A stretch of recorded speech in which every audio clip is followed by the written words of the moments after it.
Bound by fate, drawn by duty, or chased by fear, 6 souls band together to take up arms against the wrath of the Dragon Queen.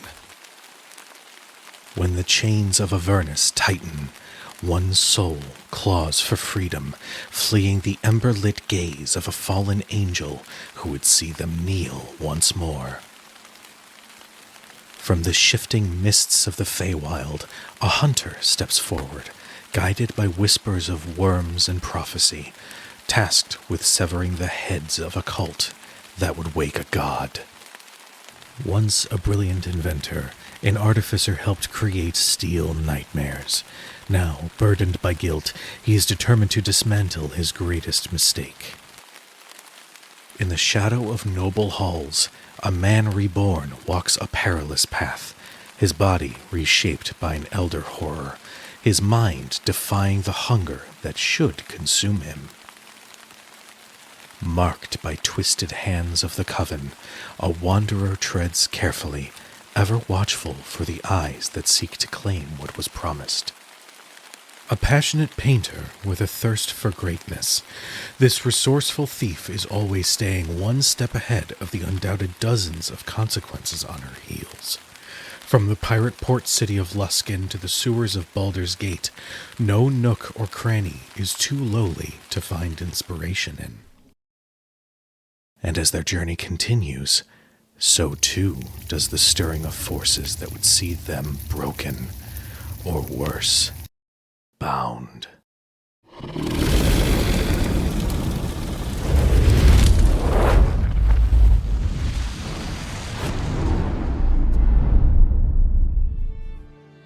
Hello and good evening, everyone.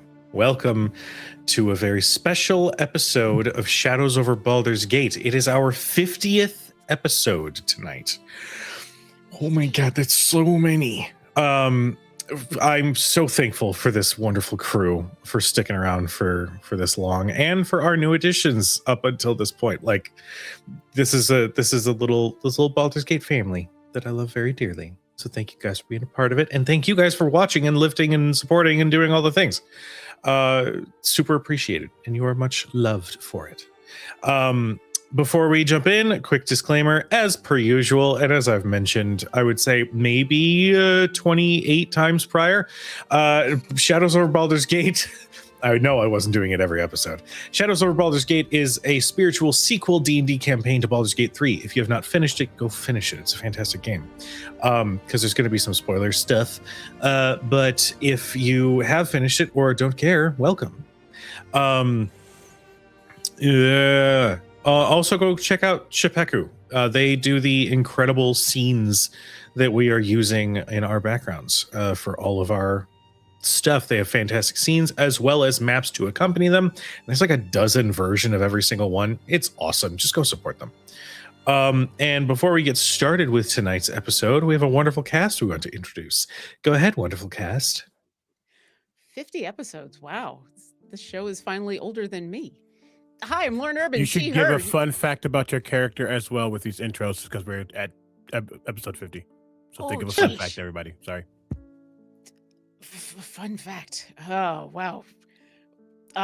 My character's changed so much since last week. That's going to be wild. Okay, hi, I'm Lauren Urban. She, her. You can find all the stuff I'm doing at lauren-urban.com. Tonight, I'm playing Udazash, the Dragonborn Ranger / Rogue, who was from the Feywild and won't be soon.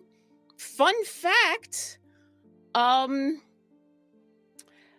Okay, so we've found out we know 2 of Udazash's names, but there's got to be a lot more, or else it'd be like 20 Fey people who would have control over her, right?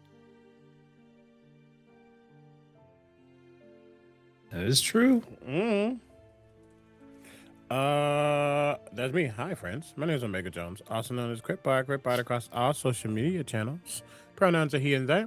I have the honor and privilege of playing Leopold Guthmere, our resident Scion, Illithid Scion, to be exact.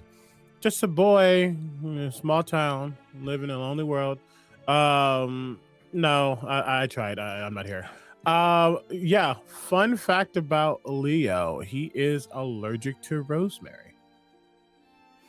I don't know why. I just thought it would be fun to give him an allergy, and rosemary made sense.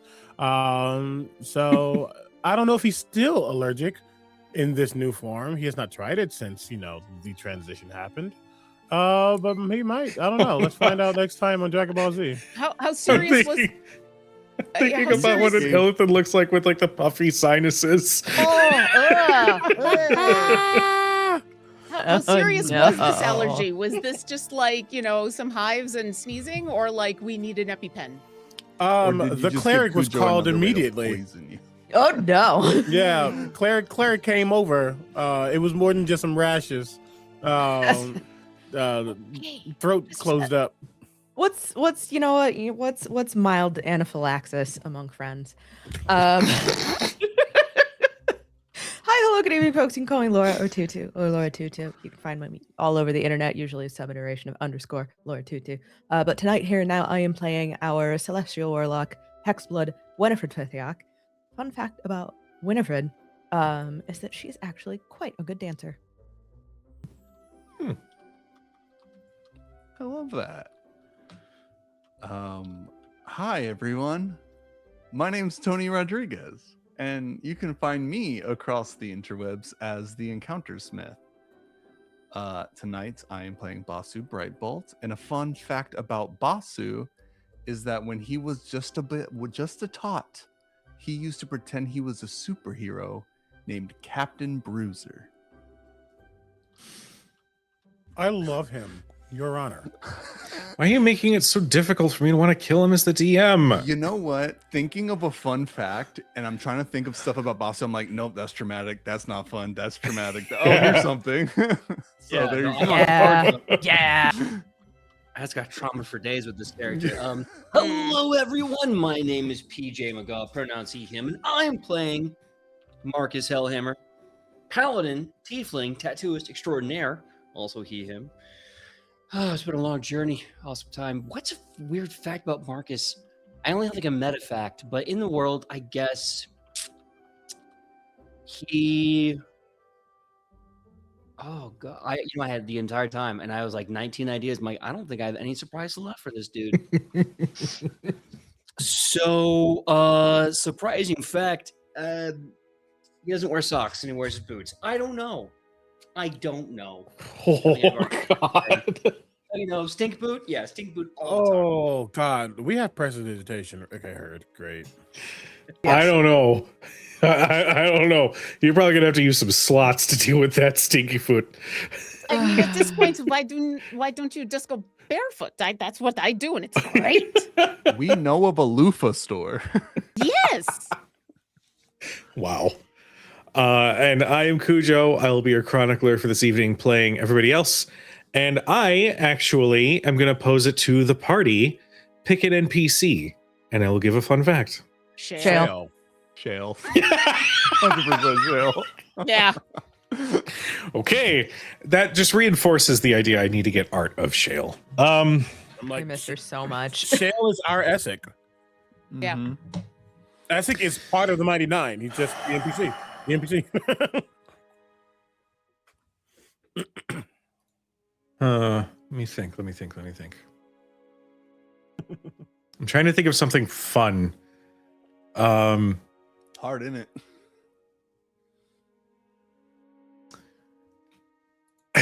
Okay. When she went to school, they had the Bard's College there, and she was forever banned from taking classes there because she throat punched one of the singers, and they couldn't perform for their class one day. That's my girl. That's my girl. I was like, maybe she's a bot. No, I think that's the most on brand for Shale. How fun. I love the idea that like at some point family tried to get her like to be well-rounded. Like, you're going to learn the dulcimer, you're going to learn the viola, and she just fucking hated it. Mhm. so much with a She would passion. deliberately like freeze any of the instruments that they would like put in her hands, and she's like, "Oh my god, that's so weird." That's wild. Crazy. Okay, Everything's okay. filled Gotta- as soon as possible. I am totally here for her freezing instruments, and also I totally believe that whoever she throat punched deserved it. But also, Lauren, the oboist, just had a moment thinking about those instruments getting frozen and went, "Huh, Yeah. I'll be okay." Oh. Yeah. Yeah. No, someone who played the cello for like 10 years, like, whew. Yeah, I'm just gonna look at my elbow and Yeah. say, sorry. I wanted to play guitar when I was a kid, and I never did. Still have the thought Never of too learning, though. I know. They let me look at the drums and then sent me to drama class. Jesus. I actually, there was a point when I was like 5 where I was also like, oh, I'd be a drummer. Like, you see all the like rock bands, we're gonna play D&D at some point. Just let us have this. And I remember telling my Let us have parents, this. and I'm pretty sure my mom went, oh, okay. And then we never talked about it again. That's why Rock Band at Hell the yeah. video game was such a popular thing. Yep, it was great. Got it all out in Rock Band. So you said Mhm. Rock Oh, Band, I yeah. said Guitar Hero, but totally fair. Well, Same thing. Ugh. Yeah. we did Battle of the Rock Bands one year with a bunch of my friends. We dressed up and we performed as though we were putting on a rock concert for our like 10 friends. It was great. That's Excellent. amazing. was super fun. Yeah. Bring it back. Shout out to Trig. I see you, Trig. Bring it back. Bring it back. Hell, that sounds like a con event if I've ever heard one. Let's do Um, it. But when last we left our intrepid second chances, after having been dragged into the Feywild by a very cross Mab, that the safeguards around certain memories in Udazesh's mind had been removed, the party navigated through some psychological obstacles put in front of them by Mab herself, having to relive or live what their nightmare scenario would look like. They managed to surpass these obstacles and confront Mab directly, where Udazash had a very, very difficult conversation that ended with a deal, as things often do with Fae. The second chances would be returned to the material plane at the very moment that they had been taken to alleviate any time differences. And in return, they would have to seek out the individual known as Reinhardt, a golden dragonborn that exists somewhere within the Feywild, eliminate him, and upon his death, they would be returned, with one additional caveat. Udazash would no longer be able to return to the Feywild. The party came to grips with this deal and began to make their way towards summer.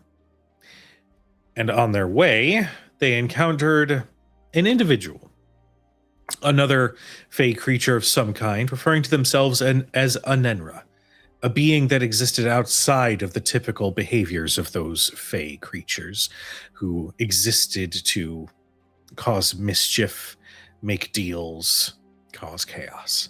This individual was quite charitable and had offered their camp for the second chances to find a little bit of rest. It should also be noted that prior to everybody leaving,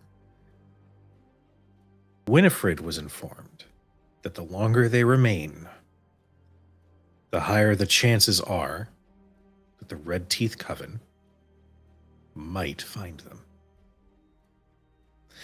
But we begin our story as you all approach a very surprisingly lavish camp.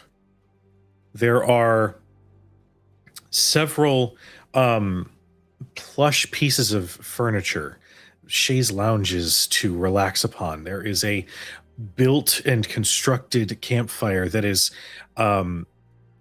a little bit more red than it is the fire that you would see coming from the material plane. It's warm but not oppressive. There are several what look like small like shelves that are sort of placed around that look like they have glassware on top of them, with a couple of bottles.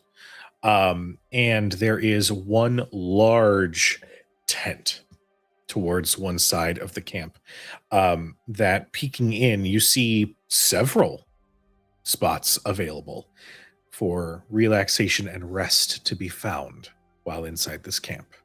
It seems this Anenra has made it a habit of treating travelers unfortunate enough to be lost in these lands to a bit of respite. So,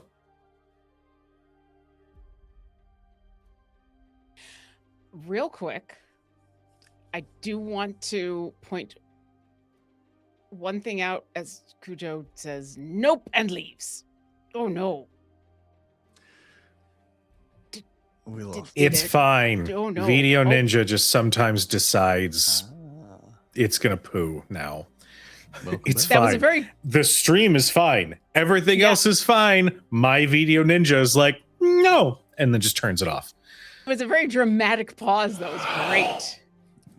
Was it right after Second Chances? What happens next? You just went so, So close. and I thought you were just waiting. Yeah, I would like to point one thing out real quick because deals are so important in the Feywild. There was one other stipulation to the deal with Mab, which was the group would be returned safely. Oh, yes, of course. Yeah. That sounds like such a small thing, but The portal opens, you're just thrown against the wall. but yeah, you know. Yeah, I think Udazash stands at the opening to this, looking around, half worried, half confused.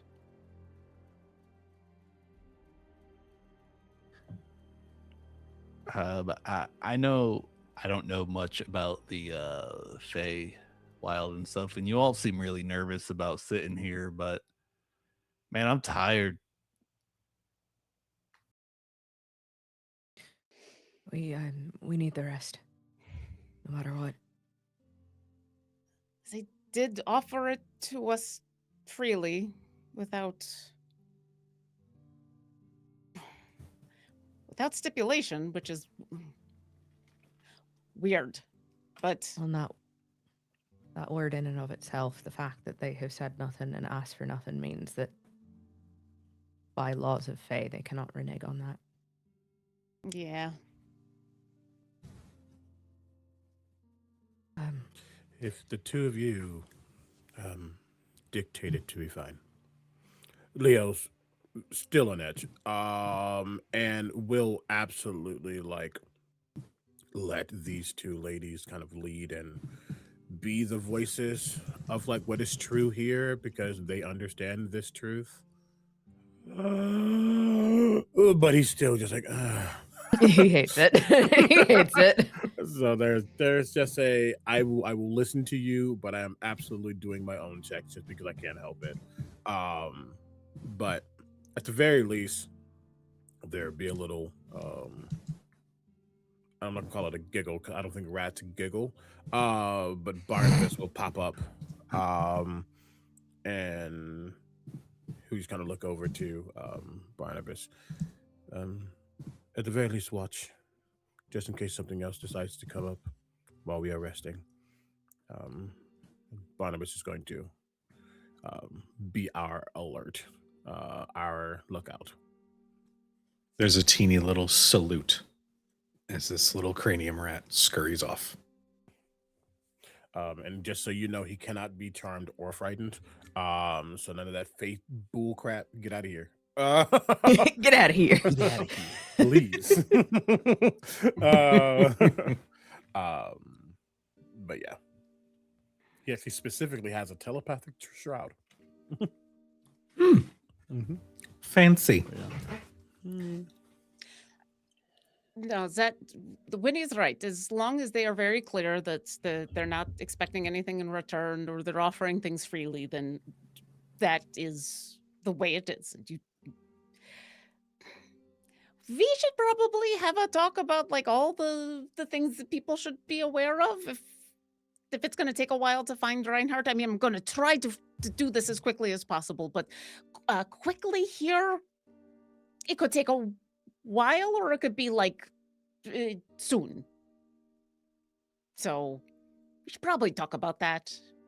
Well, I have a question. Who's Reinhardt? You seem to know them quite well. Oh. Yeah, let's go have a seat and a food and a sit, and I will try to fill in what I can. Okay.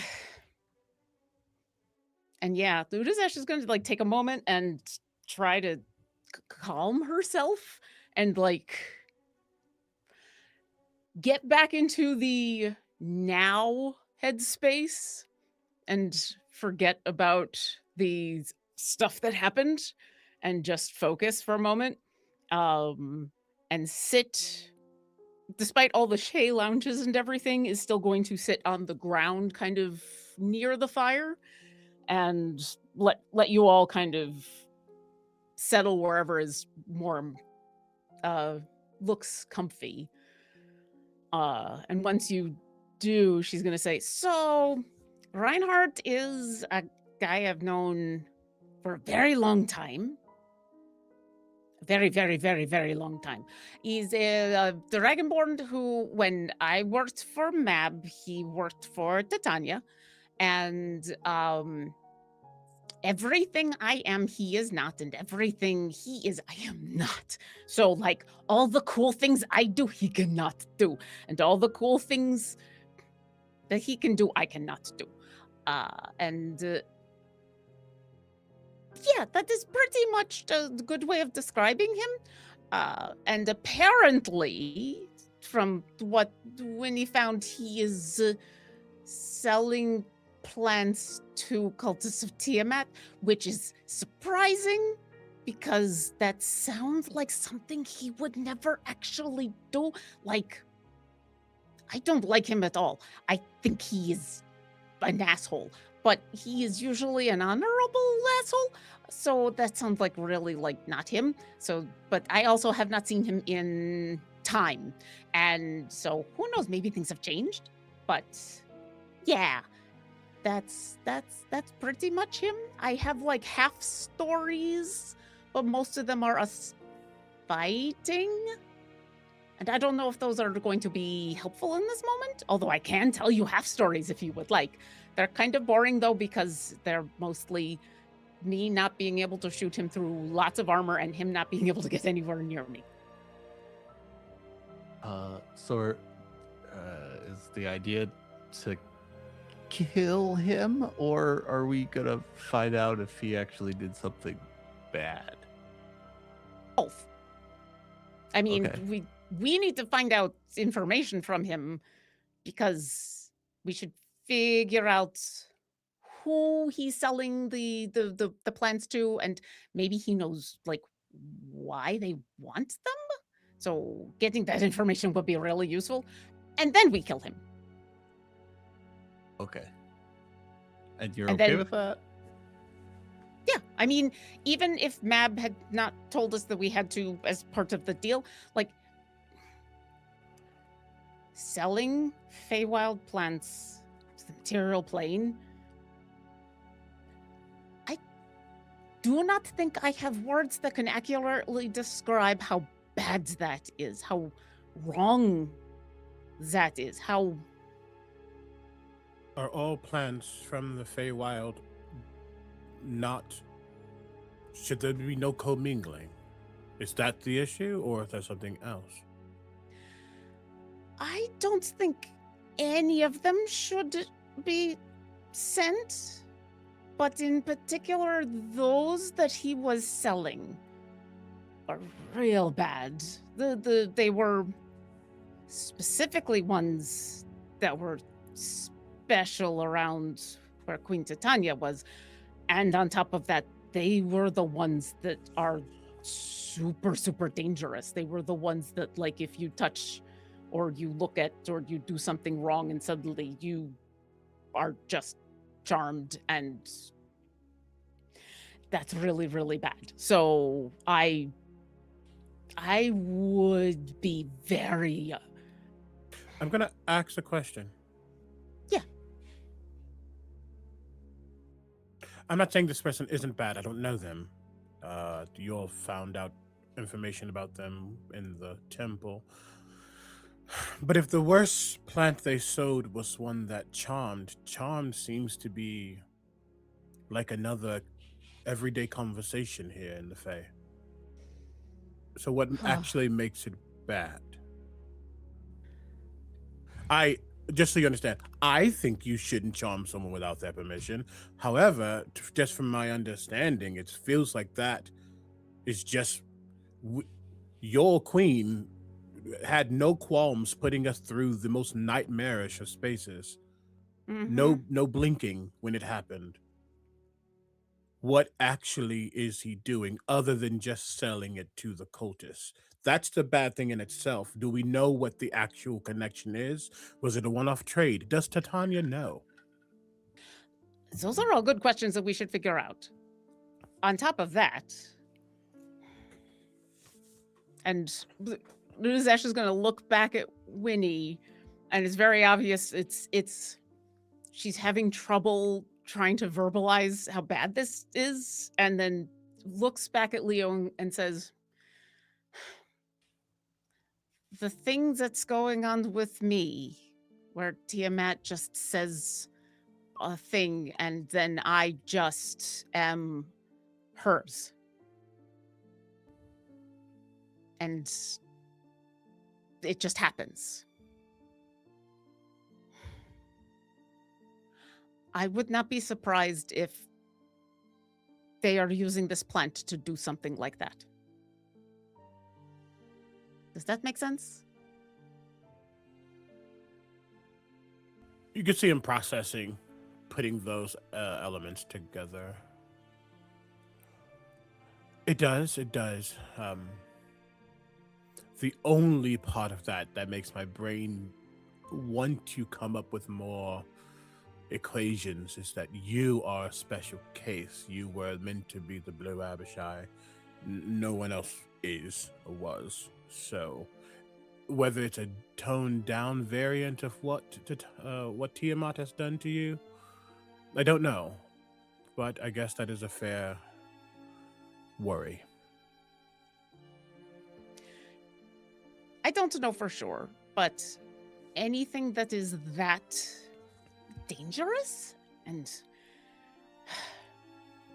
does things to others that are that is that unwilling should not be in just anybody's hands, and should definitely not be on the mortal plane where they don't even know how to work with the regular spell. That is completely unethical and unfair and anything, and I would have no problems dispatching of him even if I was not now required to do so. Do you think there's a specific reason or plan for these plants? Something we don't know about yet? There must be, right? That seems weird that they would want them and go through all this trouble to get them just for no reason, right? And are these the same plants that Bertrand had Clippy here tending? Yes. So really, those like are the ones. charm person. Yeah, those are the ones. That's how we knew to be looking for Reinhardt in the first place. Is any of that here? Any of what? The plant. Do we have any of it with us? Vinny, do you still have some of the stuff in your bag, or did you leave that behind?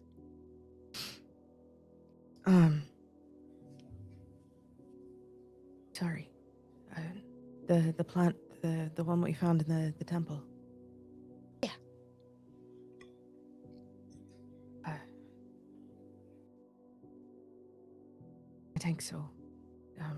It just and she as we've sort of come into this like camp space, she sort of settled in, honestly, as close to the fire as she could possibly get. And she's got her knees like up to her chest, like arms wrapped around her legs. She sort of like she's been staring into the flame. She just sort of shakes her head to come out of it and starts digging through the bag of holding that she has. Kujo, we're looking for the bits of the flower that we gathered from the garden. Yes. I believe Leo wants to inspect it. Okay. Yeah, you produce I don't think it was the whole plant. I think you grabbed like a couple leaves or Clippings, something like basically, that. Yeah. Yeah, like, you know, like with Leaves. African violets, you know how you can clip off the leaves and they can propagate? It's one of those. Yes. And then Okay, y'all cool. burned the rest of it. You know. And Yeah. I don't know how much you heard. We're talking about the leaf, exactly what Reinhardt is doing with the leaf. Like, Mhm. what is it? The same type of charm, maybe on a smaller scale, that Tiamat has done to Udazaz? Like, what is it? Is what we're trying to figure out, and why they are giving it to the cultists. Leo has asked if there's any left. He's clearly getting a thought. You can tell when a very, very major equation just came to the forefront of his mind, one that he wants to solve. And as Winnie's pulling it out, I don't have to do it now, but I would like to feel what this is. Sure. I'm not sure if any of its capabilities, if it lessens when it has been separated from the main body of the plant, so you're going to want to be very careful with it. The long and short of it is, Leo, it's an invasive species at the end of the day. It's the same reason you wouldn't want to bring something over from another continent into the gate, into the Emerald Grove. The ecosystem of the material plane is not built to handle flora like this. To say nothing the least of its ability to capture the mind of anyone who ingests or smells the pollen.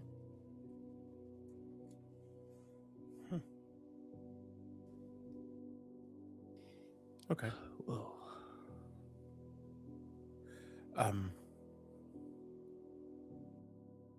With your prowess in nature, I have a curiosity, but I won't be able to really know that until I am subjected to it, just so I can understand the brand of charm or whatever it might be. Subjected to it. Cujo, correct me if I'm wrong, but there is no saving throw for this charm. For creatures that are of the material plane and not of Fae, you are correct.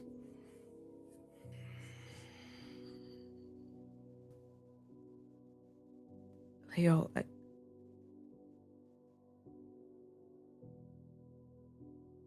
this isn't something that you can fight against. If it takes you, that's it.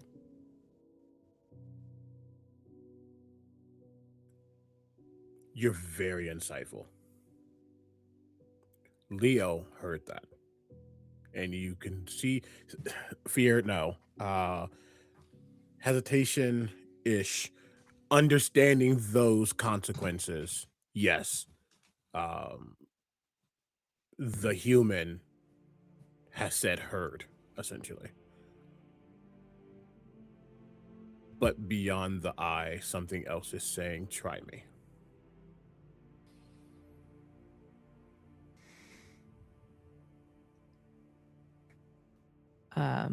Cujo,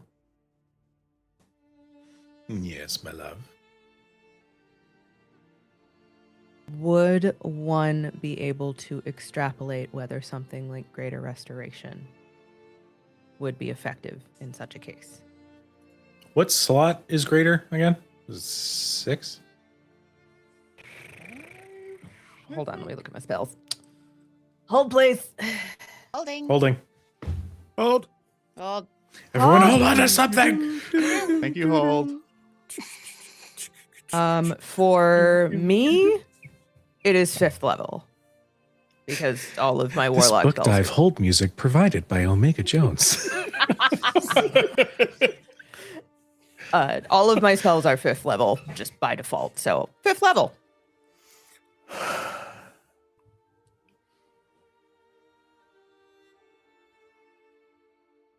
Yes, I will say that that would be enough. Winnie will meet Leopold's gaze and thereby the gaze of the creature that also occupies his consciousness. She kind of tips her head in that preternatural way that she does on occasion. Very much a, I see you.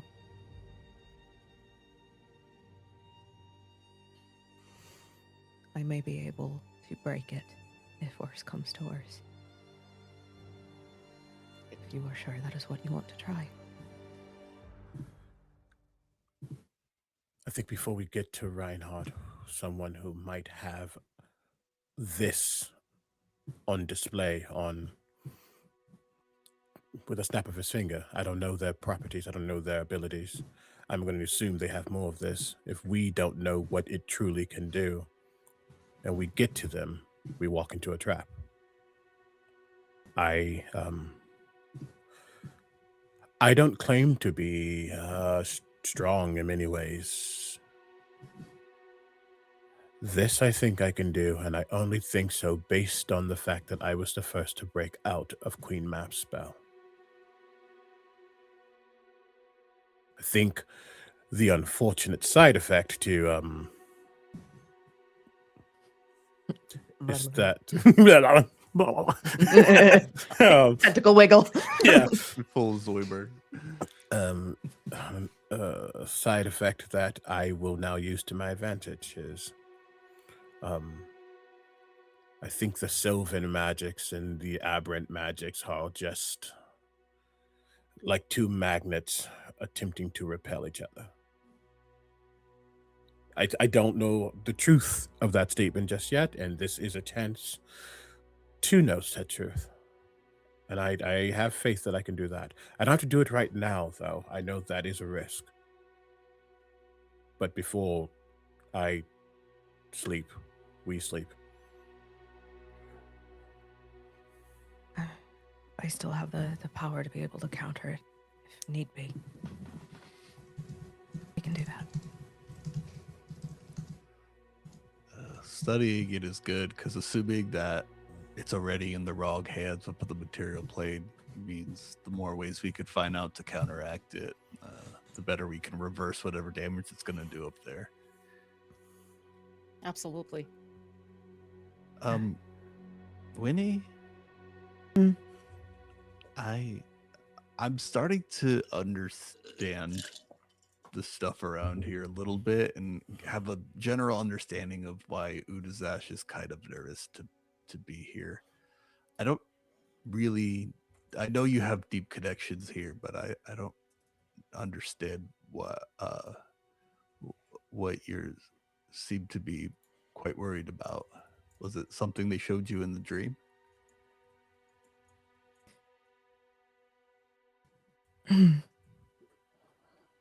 The coven. The ones that made me what I am, they are still here, and it's likely they knew the minute I stepped past the veil. You think they'll come for you? Even here?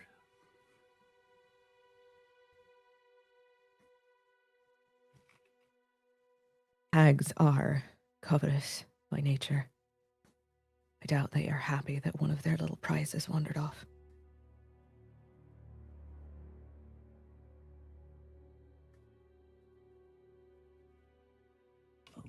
Are they allied or the opposite of that with Queen Mab? Do they have any kind of relationship we should worry about?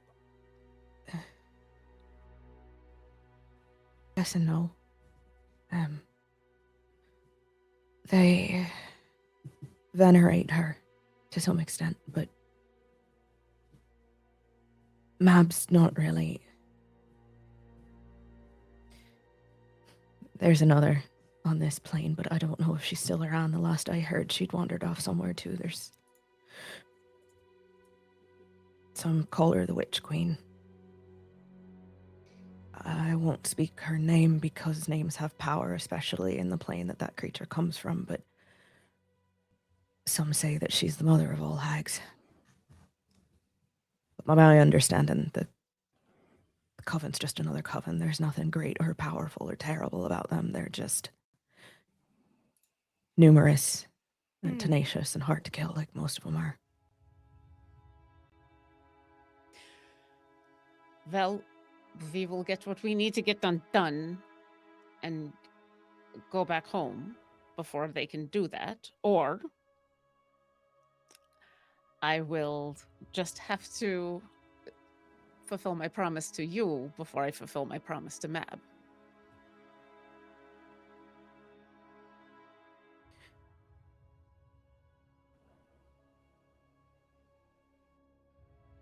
They will not get you.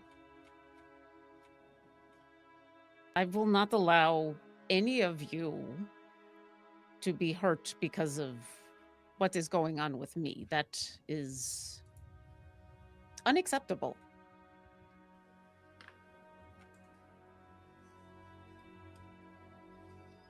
Besides, last I checked, we still have the right to say no.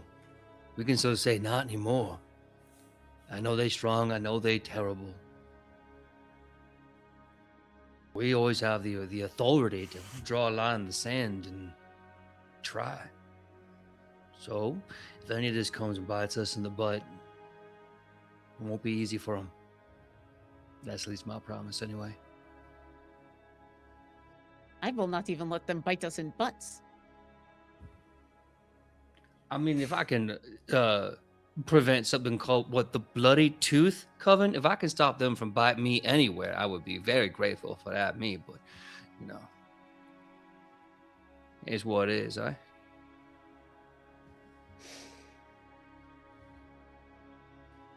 I've been running from them for so long, I don't.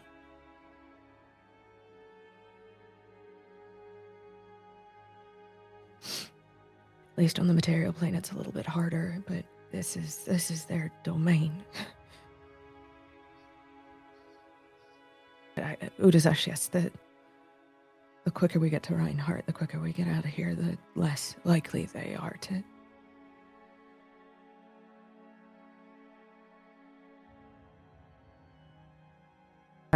And those who have known Winnie the longest, can see her withdrawing.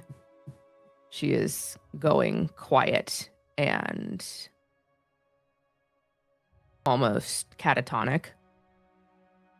That shell that she had around herself for so long is starting to build itself back up. She's making herself smaller and less. She's making herself less. Well, I can find anyone very quickly. That is what I do. That is what I'm very good at. In the meantime, Leo, you did a thing that made it so that it was going to be hard for the Dragon Queen to find me. Could you do that to Winnie to make it hard for people to find her? As you're saying that, because the last thing that really happened was Winnie staring at Leo and Leo staring back. So as she starts to go into herself, Leo's already watching her. Can I do an insight check to just get more information on what the pullback is and what it's obviously worried about hacks, but what about it? Just so he can get some more clear information versus just guessing. Oh yeah. He's outside, so no help. Natural 20, heard. Hey! Okay, sure. That's the one we get it on. Oh yeah. That's a I didn't good think 20. we're gonna roll shit today. Hold on a second. It is a 27 before anything is added. There's always the chance that I could get a natural 20. Absolutely. Mm. Nope. That's a dirty 20. They're just trying to pinpoint some of those specifics in the way in what she's saying and how she's moving. I think he has learned how to not just read someone physically, but read that mental energy a bit. Leo, to be frank, she's fucking terrified. She hasn't been back to the Feywild since she became Hexblood. Mm-hmm.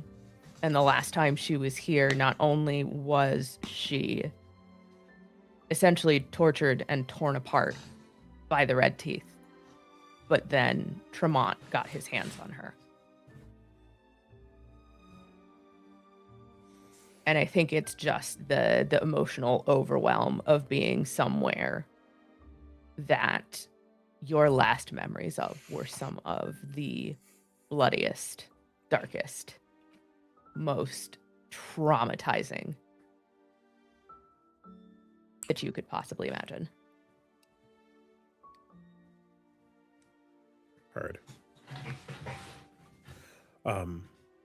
His eyes flick over to Udazash when Zash asks, "We've done so before. I can do it again. If that will make you, Winifred, a little more at ease."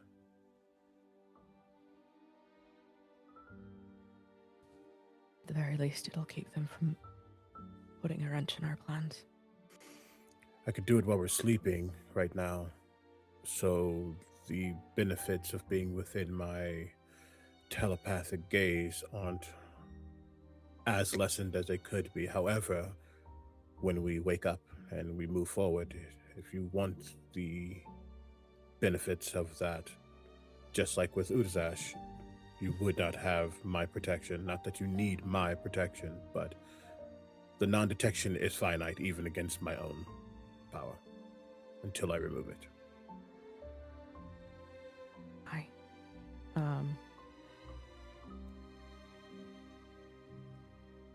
Cujo? Laura? I have a... Shut up.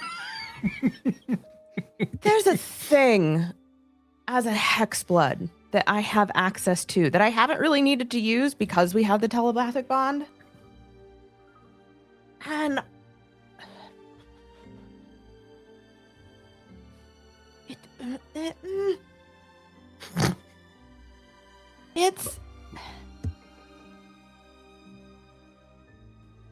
it is a telepathic, it is a way to cast a telepathic message.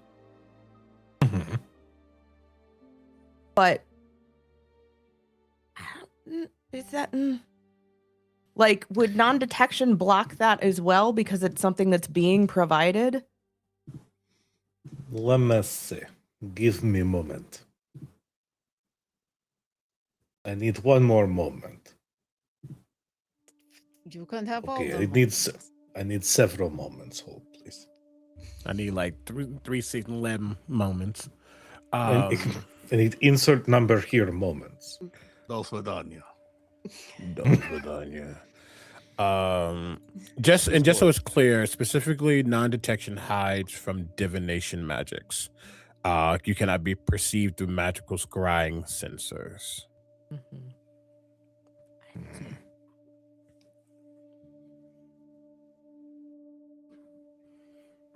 So the telepathic message As an action, you can send a telepathic message to the creature holding or carrying this token of you, as long as you are within 10 miles of it.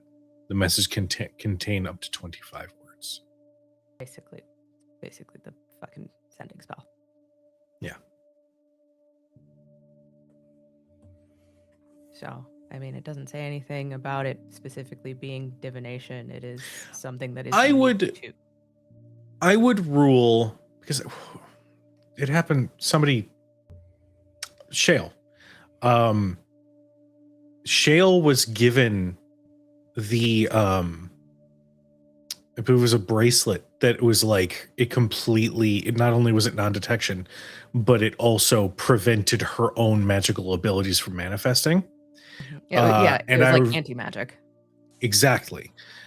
In that anti-magic, Leo trying to send a message to Shale was blocked. Now, mind you, that was anti-magic and not non-detection, but I would rule the same could be true. Also, something else to consider as well. Sending spell doesn't reveal the location of A, B, or C. All it does is that it just literally sends a message. So it's not necessarily like a guarantee that if they might be nearby, but they're not going to know specifically where you are because of the non-detection if you have that active. So eerie token is a no. For being able to break through, well, what is your intent? Is this something you are trying to do, or is this something you're worried that they are going to try to do to you? Oh no, it's literally Winnie with the non-detection, it would block Winnie from the telepathic bond, but with eerie token, if that would get through. like 'Cause she if it's gives it to Leo, at the very least, Leo, Yeah. she still has some sort of way to communicate. Yes. Non-verbally. Yes. That's huge. That's cool. So yeah, I think she'll kind of nod a little. I understand. I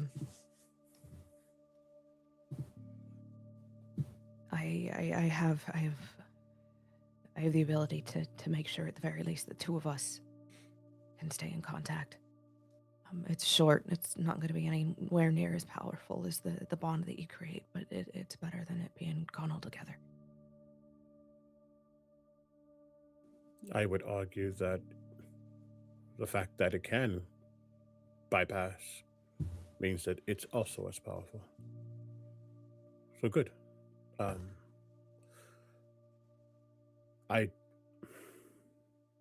I do want to ask you though, because even the mention of them, and now that we're here, I can see a shift.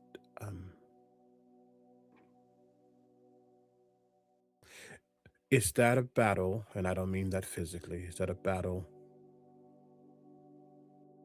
I will not ask if you're prepared for it, because you can't really ever be prepared for something like that, but that truth might come forward sooner rather than later.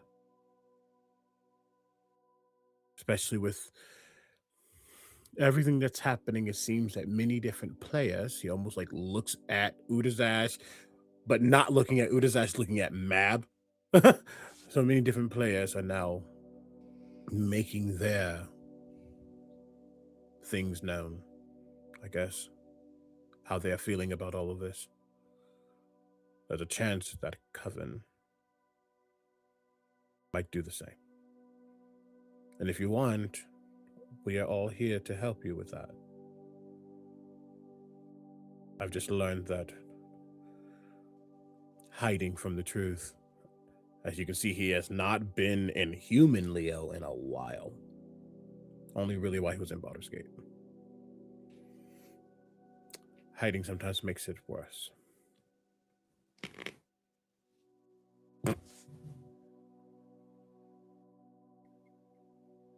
You good, CB? Someone chewed, and it was the loudest chew in the microphone. My microphone is very sensitive, and I didn't realize there was a seed. As you were. It was so crisp. It was Wispy. I did it, and I saw the audio level, and I was like, "There's no way Mm-hmm. that went unnoticed." That's fine. I'm sorry. It's okay. Hmm. Leo, as you're talking, you can tell Winnie's listening. You can tell that she's still withdrawn. And she keeps one hand is wrapped around the other wrist, and she's sort of rubbing at the skin around it. I think at this point, most of you have seen the scarification on bits and pieces of her body. But you can see around her wrist there's old scar tissue where she would have been manacled.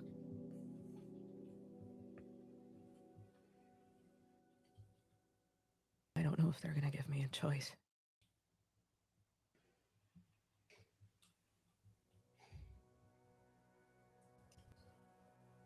But if it comes down to it, then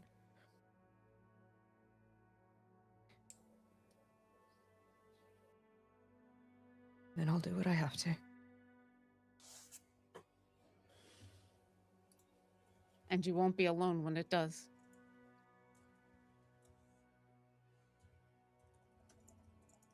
I know.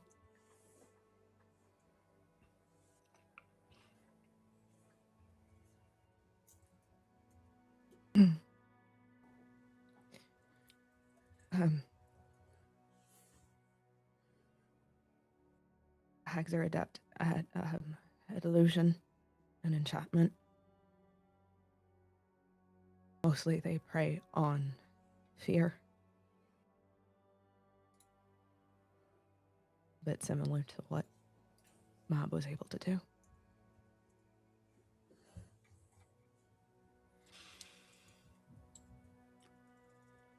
So And, it sounds like you've been trying to this coming here is the one thing you've been trying to avoid for a really long time.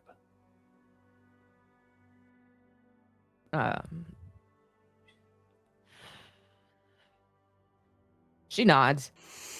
She looks fucking ashamed of that fact.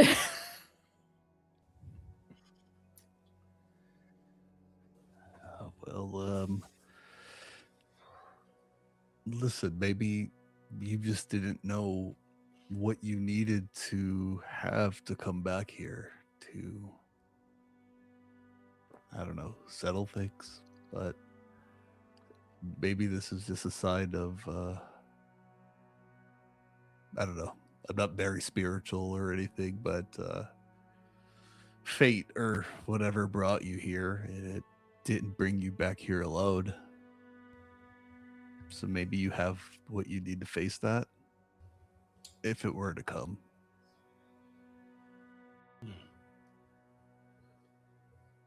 I mean, I don't think you need to be spiritual to see unfinished business. Yeah, I think this has been a long time coming for you. I think you stepping up and just absolutely creating distance. A gap wide enough that they don't want to cross it. I think that's always been the cards for you. Now we're just pulling that deck, that's all. We're here. The time is now. I see no reason for us not to take our place on this grand stage and close this act for good. That's me, that's what I think.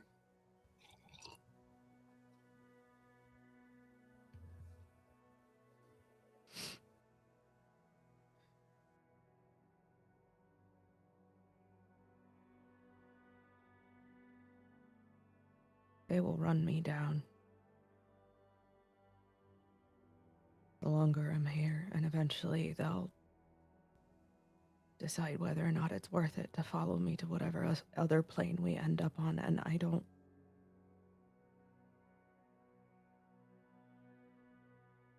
I'm so fucking tired of running.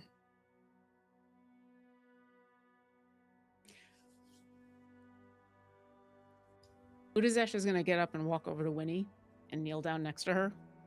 And in Sylvan is going to say, I once promised you I would be there to kill them when it was time. And here, where you know I can't break this promise, I will promise that again. They will not touch you as long as I am alive. I will not let them come close to you. And whatever you want to do, whatever you need to do, I will be there. You have anything you need from me.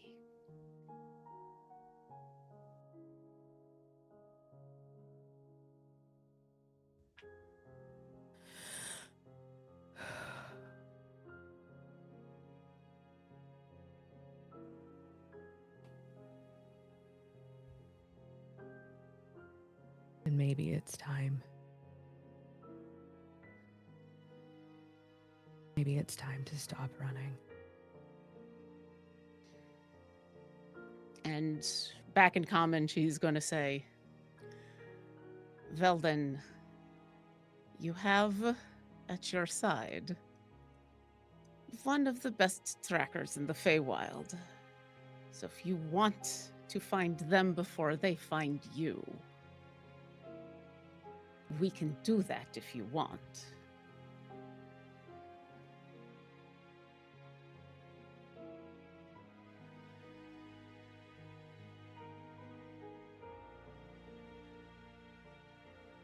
I'm tired of running. I'm tired of looking over my shoulder. I'm tired of being afraid to rest my head at night.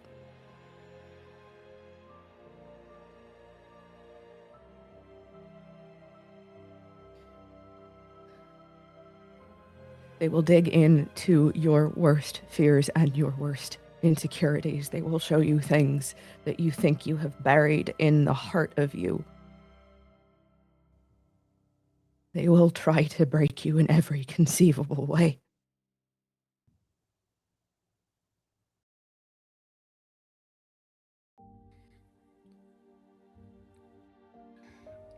Just understand what it is we're signing up for.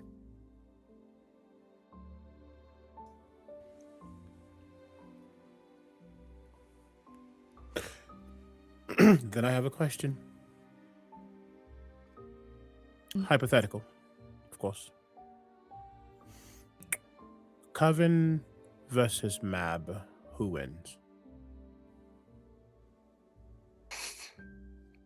Mab is the queen of air and darkness. And I broke out of her, so what the hell can this coven do to us?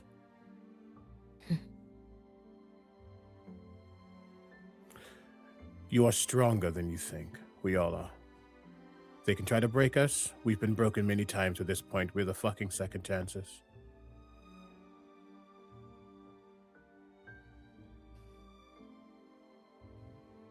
I think it's time we all understand that no one's going to take that chance away from us. None of us.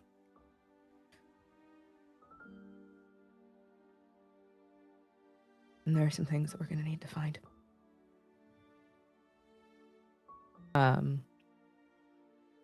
Cujo, there is a very particular potion that, depending on what path you followed in Baldur's Gate 3, you needed to craft in order to go up against Auntie Ethel.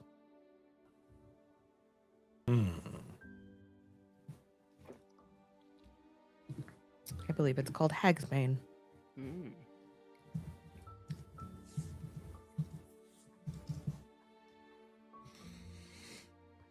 Okay.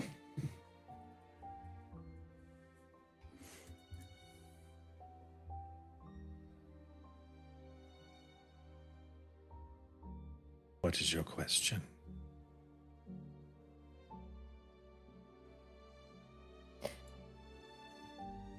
I believe some of the ingredients can be found in the Feywild. You would be correct.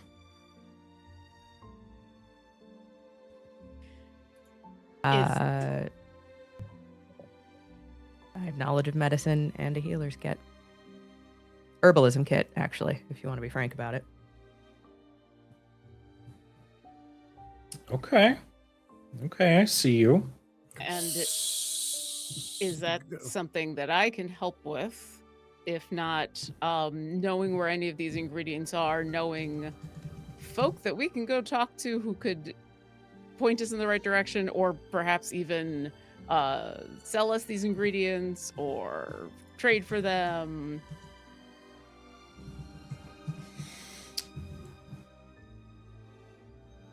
I will say this. Say it. The roll is going to be with advantage because you're helping each other, right? Either Winifred makes a medicine check or Udazesh makes a history check. Oh, you do the medicine. Do the medicine. Do the medicine. Yep. I still have the gaps in my memory. Like I'm still. I have the gaps.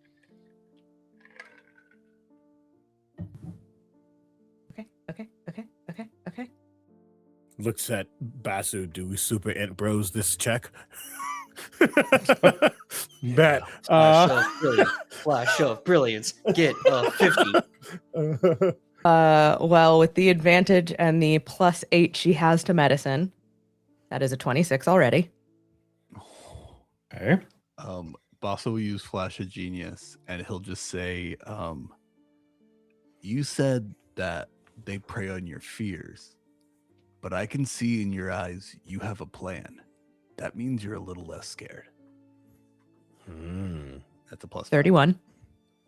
And as the sisters, the Sylvan sisters, are having this moment, Leo keeps looking down at the plant, as if there was an idea, one of the equations in his mind. Part of that is potentially what is being discussed right now. And he kind of cants his head. Go ahead and roll a d10 and add it to it. Nice. With my telepathic bolstering. And that'll make it a 38. Jesus. Marcus, would you like to also? I think the greatest aid I can give is not being there. I got nothing to add on this. And I am not General proficient in medicine. You are here Just- for moral just- support. Exactly. Yeah, unless You know? unless I could do a Give her a kiss. persuasion or- Give her a kiss. How about that? Just kiss her. Yeah. Kiss her. Do it. Just kiss. Okay. Just kiss. As I come walking up, quick little smooch in the hand, and then little peck on the cheek, and I just say, I don't know if you forgot who you are. You ain't the one that runs away. You're the one that runs toward. I think you got this, share. Quit being afraid of how badass you are and do it already.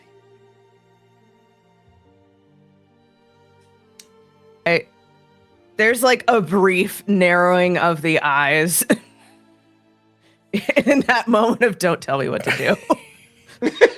And there's Marcus going, I'm just trying to... 110. 110, baby. I You got will- this, yeah. At that specific, very sweet moment, you all periodically hear the scratching of quill to parchment as Anaya has been sketching and painting and everything. But at that little exchange, that gets so much louder and much more prevalent, and you see her eyes are like glued to the two of you. And then eventually she goes, yes, indeed. And then she takes a paintbrush that's already in a thing of paint and just like flings it in your direction to give you bardic inspiration. What's the is that a D10 as well? I think it's a D10. We'll say it's a D10. Fuck it. Who cares? 40. There's no way you're not getting it. Yes! Jesus Christ. Yes. There we go. Natural 40. Okay. Well, your DC was 18. Screaming. Good. So, you know of a couple of herbs that you would need that you would have to combine with stuff that you already have, like readily available on your person.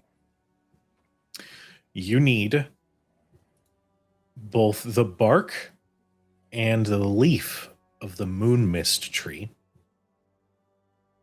which is a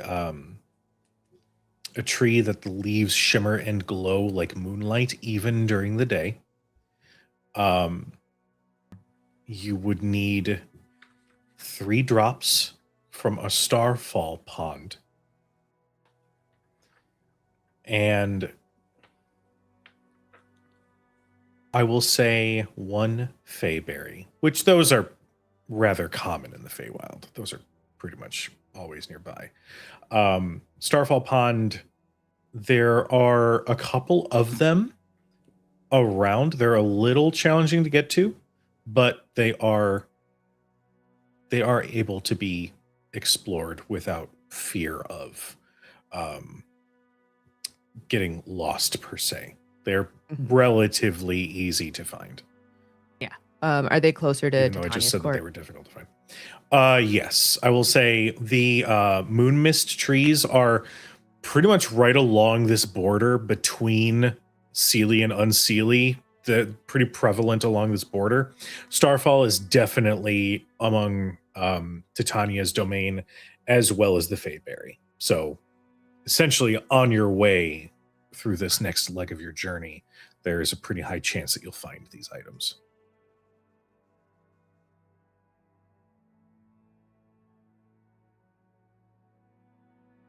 And there are some things that I'll need to gather. Like I said, they're hard to kill, but there's at least 1 potion that I know of that will make their lives much more difficult.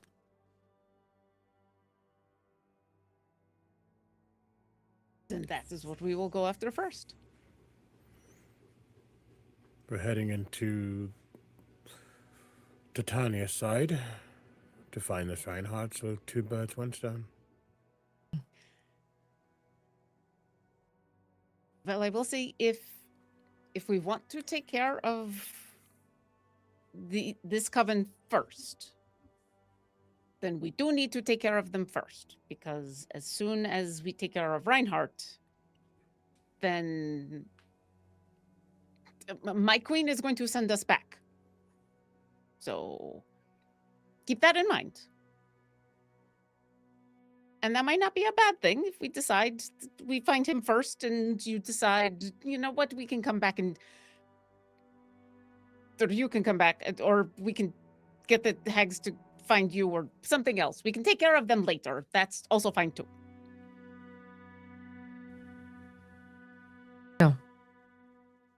No. We're here. We're here, and I can't have that fucking sword hanging over my neck for the rest of my life. We'll go to them. And that's what we do. Okay.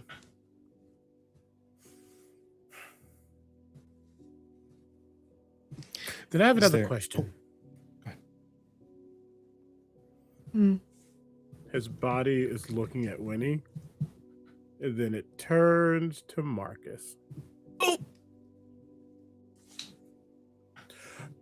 We didn't really have a chance to unpack anything after, you tried to kill me, and then I tried to disintegrate you. Yeah. Something changed. I just don't know what. And I didn't want to ask. That's not my business, but something was different. No, that's fair.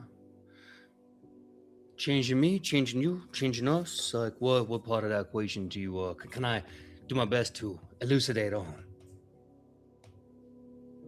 The whispers are gone. Yeah. Before we went to Tiamat's temple, I had a unusual voice reach out to me in my mind, and just a very nice and gentle voice, they were able to suppress Asmodeus for about a day. And it was in that day that I realized I needed help. I had a lot of things to look forward to, and I didn't need this hanging on me. And when we got back to the elf song, I reached out to that voice to figure out what they wanted, who they were, what we could do. And they helped me. They came to me to help me get rid of everything and just let me finally love the person I always was, me. And so I swore an oath to myself for forgiveness. And I think with that, just everything else kind of went with it, you know. The voice went, Asmodeus went, I'm sure we're going to be really pissed, but that Kuyon can suck an egg for all I care, me. But I'm better now.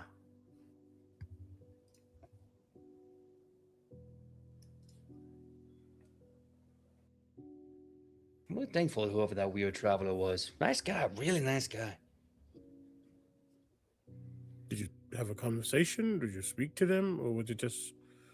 Oh yeah, we had a yarn. Us, it was a good old yarn. Let's see. He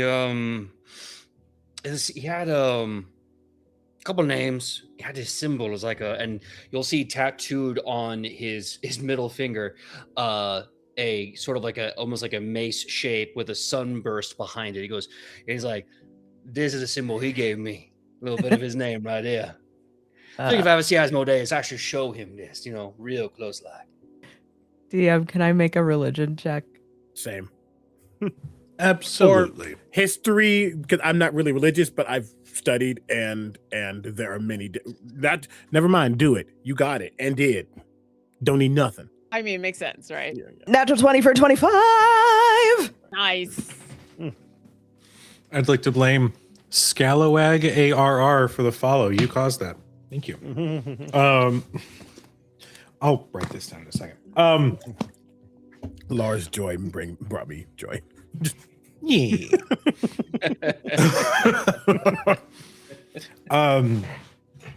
You identify this symbol as belonging to the god of new beginnings, Lathander.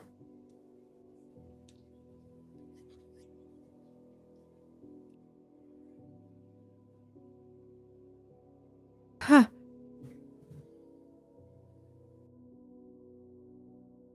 I think there are worse deities that could have reached out to you.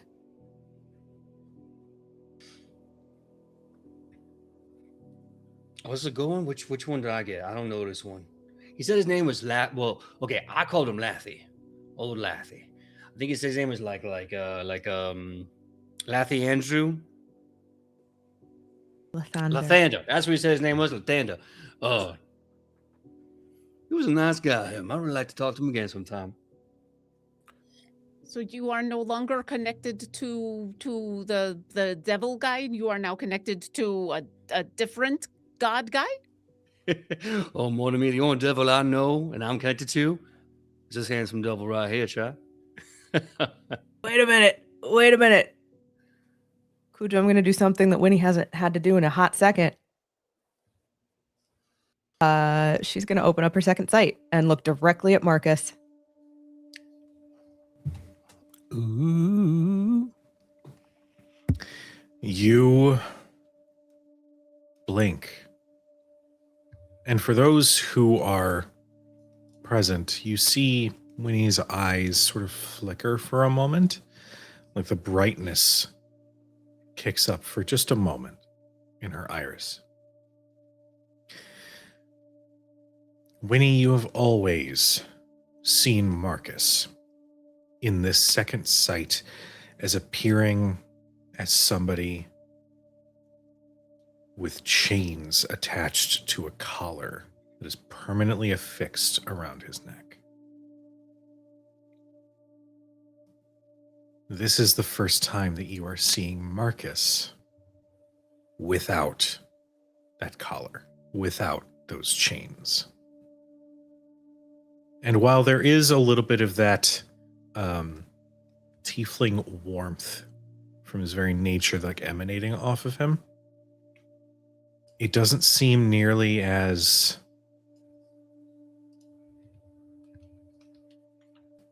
corrupted. You can see that Marcus no longer has a leash.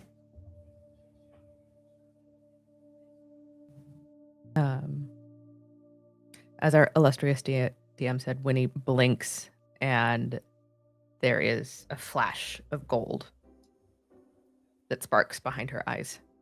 It's just a second. And she just looks at Marcus. Just stares into his fucking soul.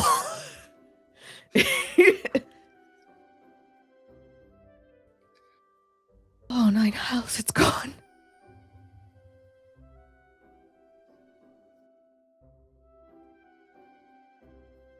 We did it.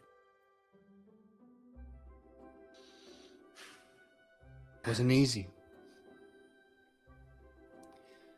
I had to undo a lot of bad people's hard work. And I'm still doing it. I had some pretty good reasons to finally break those chains.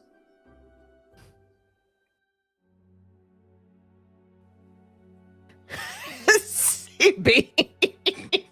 F that. If we're going there, we're going there. PJ, Yes, sir. monologue token. Yes! Okay.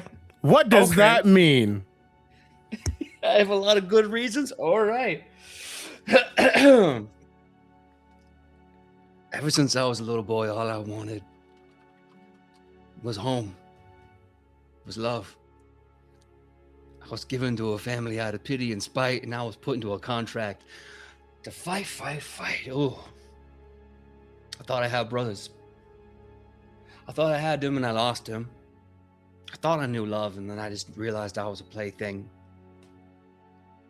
And that was easy. It was easy to make myself small and to be hurt. That was easy. And then I met you, and that was the hardest, most wonderful thing I ever got to experience, was meeting you. The chain links, they never weighed a single pound until I saw, till the very first time you touched me. You asked for permission to touch me. Oh, you never have to do that again. I always look forward to a simple handhold or more. But that's what showed me that all the abuse, all the isolation, the suffering, the lack of dignity, all of that wasn't worth having for someone who's just going to keep me as a plaything. I found someone that showed me I don't gotta die to go to heaven. I can have it here right now. I just have to get rid of this baggage. I have to get rid of this chain. I know you say you're gonna run your whole life. I know what that is like. Hellhounds never tire, remember? Now there's nothing stopping the hellhounds. There's nothing stopping us either. So I broke every link I could. And I had to do the hardest thing possible. Forgive myself, love myself, and I'm still trying. But if that's what it takes to spend forever with you, there's nothing more worth the effort. So, I just want to thank you for healing wounds you never had to heal, and for loving just a silly hellhound like me. Till the very end of the last line, you lead, share, and I will follow.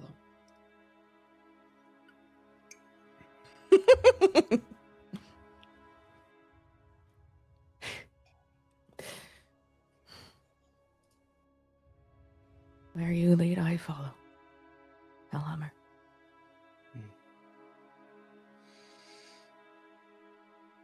He's gonna kiss you on the forehead very gently. And again, like a teenager, just all that emotion.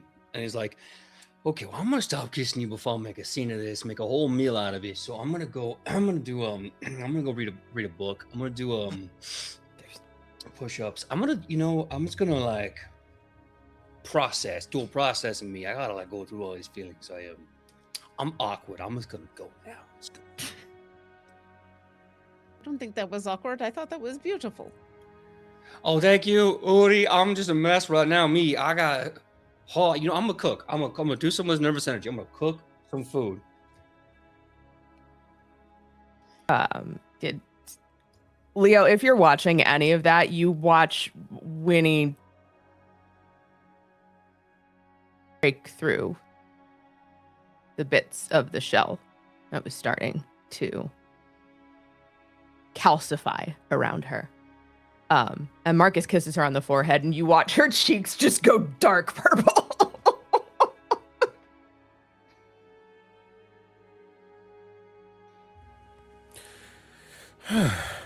All right.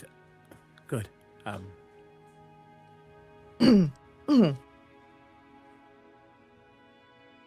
right.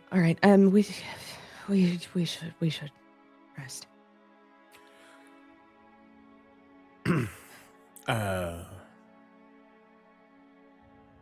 Okay. I still want to process this, whatever this flower is, but We can do that. Honestly, it's probably best if we do it before we fall asleep. When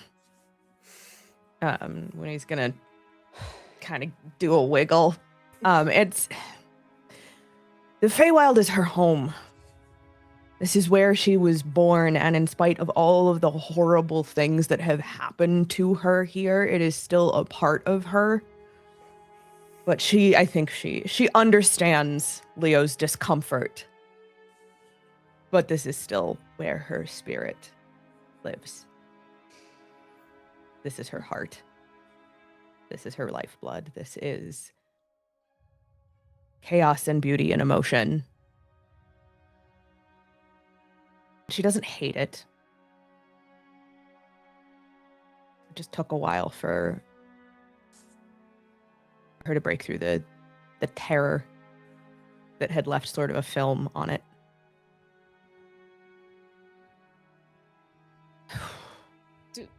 Before you just grab a leaf and do this thing, do we want to not have everybody here? My understanding is when this happens, you just look at the first person and it happens.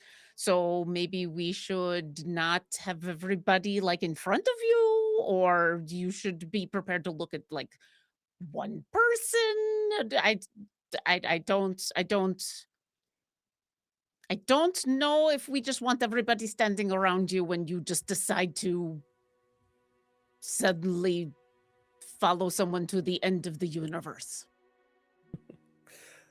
fair. I can looks at a corner or something. I can move over. I mean, or we just pick you pick a person. Pick a person. He's been looking at Winnie. I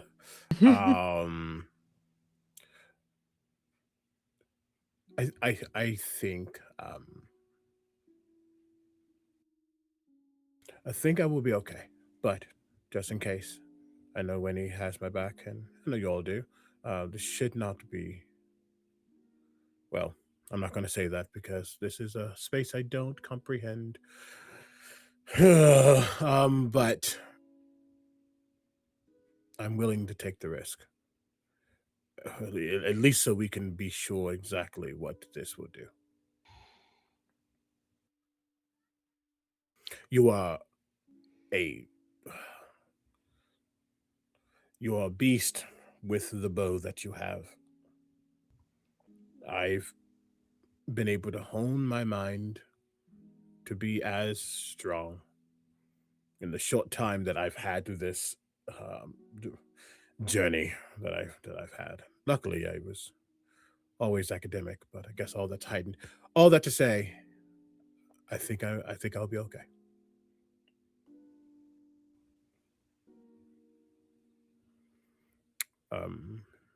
we're gonna kind of look around for a bit and look back to make sure Barnabas is good outside, probably singing to himself. Barnabas is the best Little around. theme song. Yeah, and I think Oh, sorry. Go ahead. it's as we're preparing to do this, I think Winnie would make sure that the rest of the party are far back enough that they're not gonna get any sort of like, if the wind shifts, suddenly we're not gonna have a party full of charmed idiots. Yeah, and Udazash will very intentionally make sure that the rest of us are not within eyesight of Leo. So, like, wherever he is positioned, we are behind. So, You all, you know that very distinct sound when the TV turns off. Telepathic bond is down, just in case.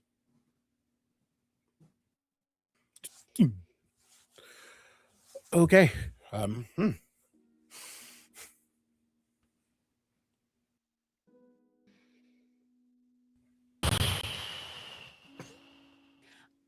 I will say, as this is about to happen, Udazash is staring very intently at the back of Leo's head. And it looks weird, but it is because she does have this ability, and she won't use the whole ability, but she does have this ability when someone does succeed on not getting charmed or frightened. And usually what she does is she grabs it and throws it at someone else. But in this case, she's just going to use it so that she can tell what happened. Okay. So Winnie's gonna pull out her components, her the little like box that she's been keeping these plant cuttings in, pull on a pair of gloves, pull her little cowl up. It's very clinical. Yeah. I love it. I love it so much. Like even like pulls one of these, like ties the hair back and all that good shit. All right. It's been a while since I've had to go full alchemist on this. Let's see what happens. Leo. She will open the box. His hand is outstretched as well, and I think as the box opens, you do almost see like, not medicinally clinical, but someone who understands like their processes, their steps, right? And he's just kind of steeling himself for a moment. And then that leaf is going to slowly start to lift out of that box and float over to his hand. So it's hovering right above. And it will land.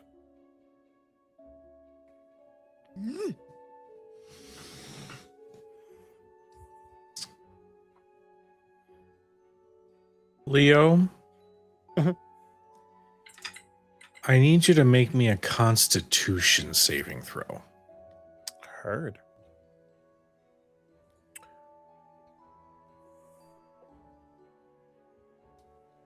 What dice am I using? I use you.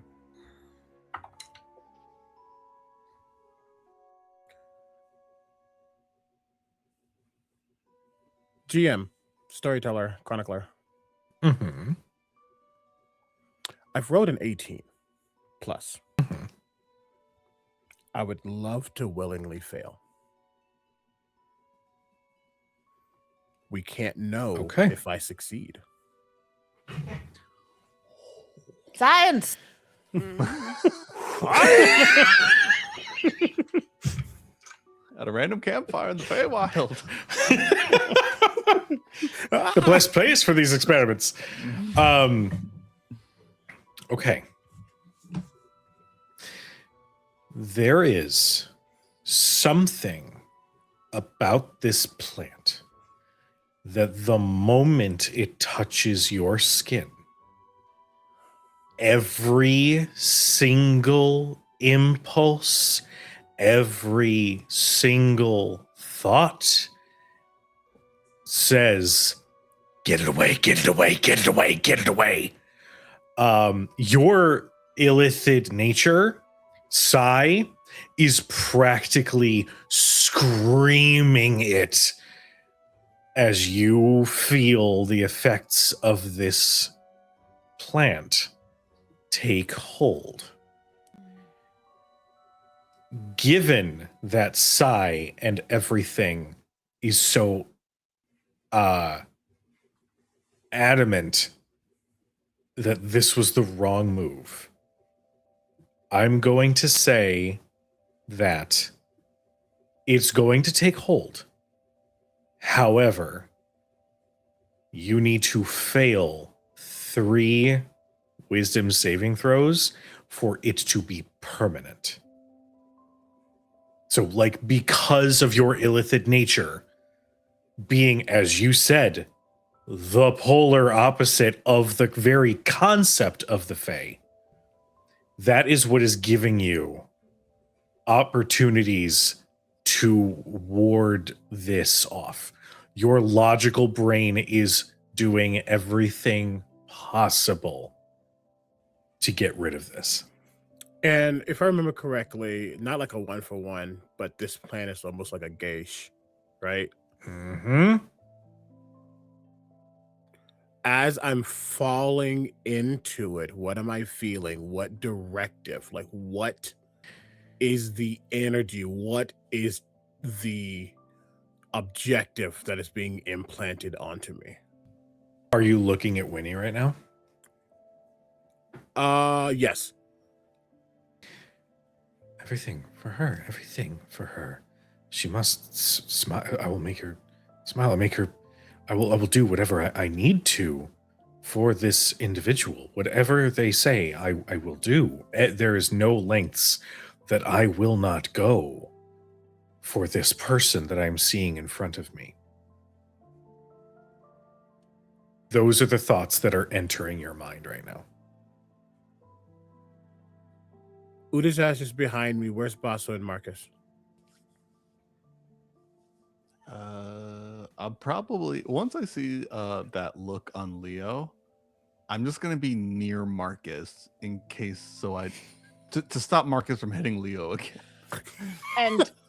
And I think all of you, just in case. And I think all of you in that moment, as this takes hold, that's where Udazash basically doesn't feel the success against the charm, and you watch her just like deflate. You watch her just sigh and look like sad, basically sad. Just with the 23 insight, can I see the fucking like heart eyes spring up? Yes. And right behind you see the sadness of it. Oh. Leo, especially lately, has kept themselves very composed, very much in control, outside of being in the Feywild. What you are reading on their expression, and obviously, you know, CB, you can embellish as much as you like, but you can see a shift for sure.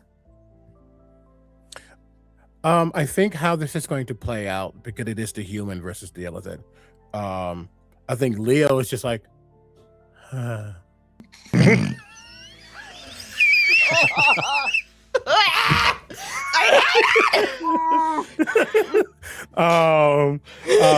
definitely like a slack jaw slightly. His eyes are glowing a bit. He might have floated closer a little bit. He's kind of like, But you would also, with that 23, I think you also feel like a very, like a wall refusing to move, as Leo Thid is processing the feeling that human Leo is having right now. You just had to fail 3 wisdom saves for this to be permanent. I'm failing 2 of them. Science! You can't know until you know. Science! Those those Out- driving forces. curiosity. Mhm. Oh, Yeah. go ahead. No, it's really fast because we're making saves. Are you within 20? I'm sorry, I think it's 10 feet of me right now. About 10 feet. Probably. Okay, so then you're gonna get a +5 to all your saves. Heard. Mhm. And I so think that'll factor in for the third for sure. Yeah, I think you know that Leo is in science mode, or I don't want to say science mode. You know that he's making you know that your power is working. There's something Mhm. that is being forcibly done, or he's doing to counteract it at the very least. Mhm. And I think the more Leo falls and fails with those two failures, how has that shifted? It become like reverence. Do I want to like worship Winnie? Am I feeling subservient to Winnie? Like what her? All of the above? All of the above. Winnie's just Heard. making this face like she's got like the nose wrinkle, but she's not moving because she doesn't want to freak him out. She's just like, I fucking hate this. This is I honestly don't gross." think you could freak him out right now. Oh, Fithiak. I'll do what you want. I think Sai. I think Sai forces Leo's head to look over to Basu. Mm. What shifts? What changes? Am I feeling the same to Basu? No. If anything,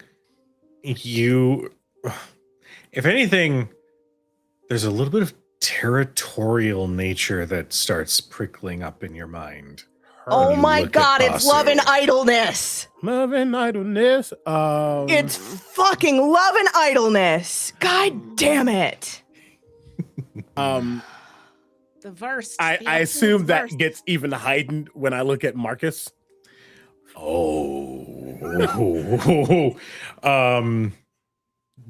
The moment you lay eyes on Marcus and you think of that very sweet and beautiful confession of feelings and connection and the drive to want to explore life with this person. Also just pulls his wagon closer to him. I don't want to do this again. There is a little bit of murder on the brain. Just a smidge. Just a tiny bit of murder. Just the tiniest bit of murder. GMO Just a has the- little bit of murder. Sorry, GMO That's a put the treat. perfect emote in the chat for this scene. That's a treat. The fact My that God. we're in the Feywild and it managed to only be a tiny bit of murder is actually impressive. Just a sprinkle. Look, I'm doing That better. illithid nature is really helping you out. There is no tiny bit of anything in the Feywild. Just nudge Marcus. Why is he looking at us like that? Again, yeah, that's almost a growl that comes from the face of Leo as he looks over to Marcus. Last question, because the body is still turning. What happens when I look at Udazash, who is not of the Fae, but is of the Fae? And Not I just born. look sad. So I'm getting different information based on who I look at. I will say that slight territorial behavior that you had when you looked at Basu also applies to Udazash. That is very much like, oh, they think they are as devoted as I am, but in truth, I am the only one. I am the only one who would go to every single length. That's where those thoughts, when you look at Basu and Udazash, are coming from. With Marcus, it's get away from her. Mm. Heard. Mm. I will turn and look back to Winnie. Hi, bud. Just making this face the whole time. Mhm. She hates everything about it. Here questioning things I've done. Mhm. Like, I just like Laura, you were describing that, Cujo, and I just like everything in me wanted to crawl up the fucking wall. I hate enchantment magic with my whole heart. I think it's a fucking war crime. So what you will see happen is Leo is staring almost a blank, very type of look. And he begins to move closer to you. As he does, again, two things happen at the exact same time. Leo fails the third save. To which Sai, not liking any of that, just said,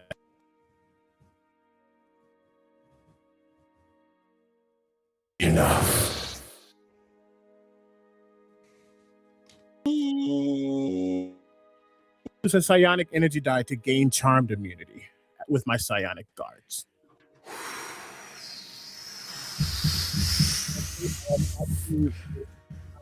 Whoa. Whoa, Your mic whoa. got all garbled. What happened there? Hello? Am I back? Yeah, the last thing we Hear heard me? was you're getting charmed immunity, and then your mic went kaput. Oh, weird. No, I'm good now.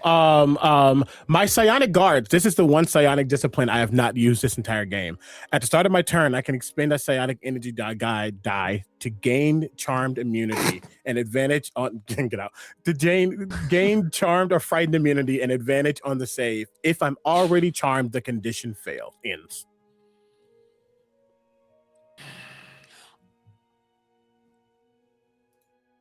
All of a sudden, Udazash like perks up and goes, I'm going to say that there is a side effect of this. It's not going to be permanent. It's just for a little bit. You do successfully break the charm. Mm-hmm. Emotionally, you are going to be even more numb for the rest of the night. Every bit of emotion was all condensed into what you were just feeling for those few seconds. What do you mean by numb? Just so I understand. Basically, like apathetic or a little apathetic. Okay. But it worked.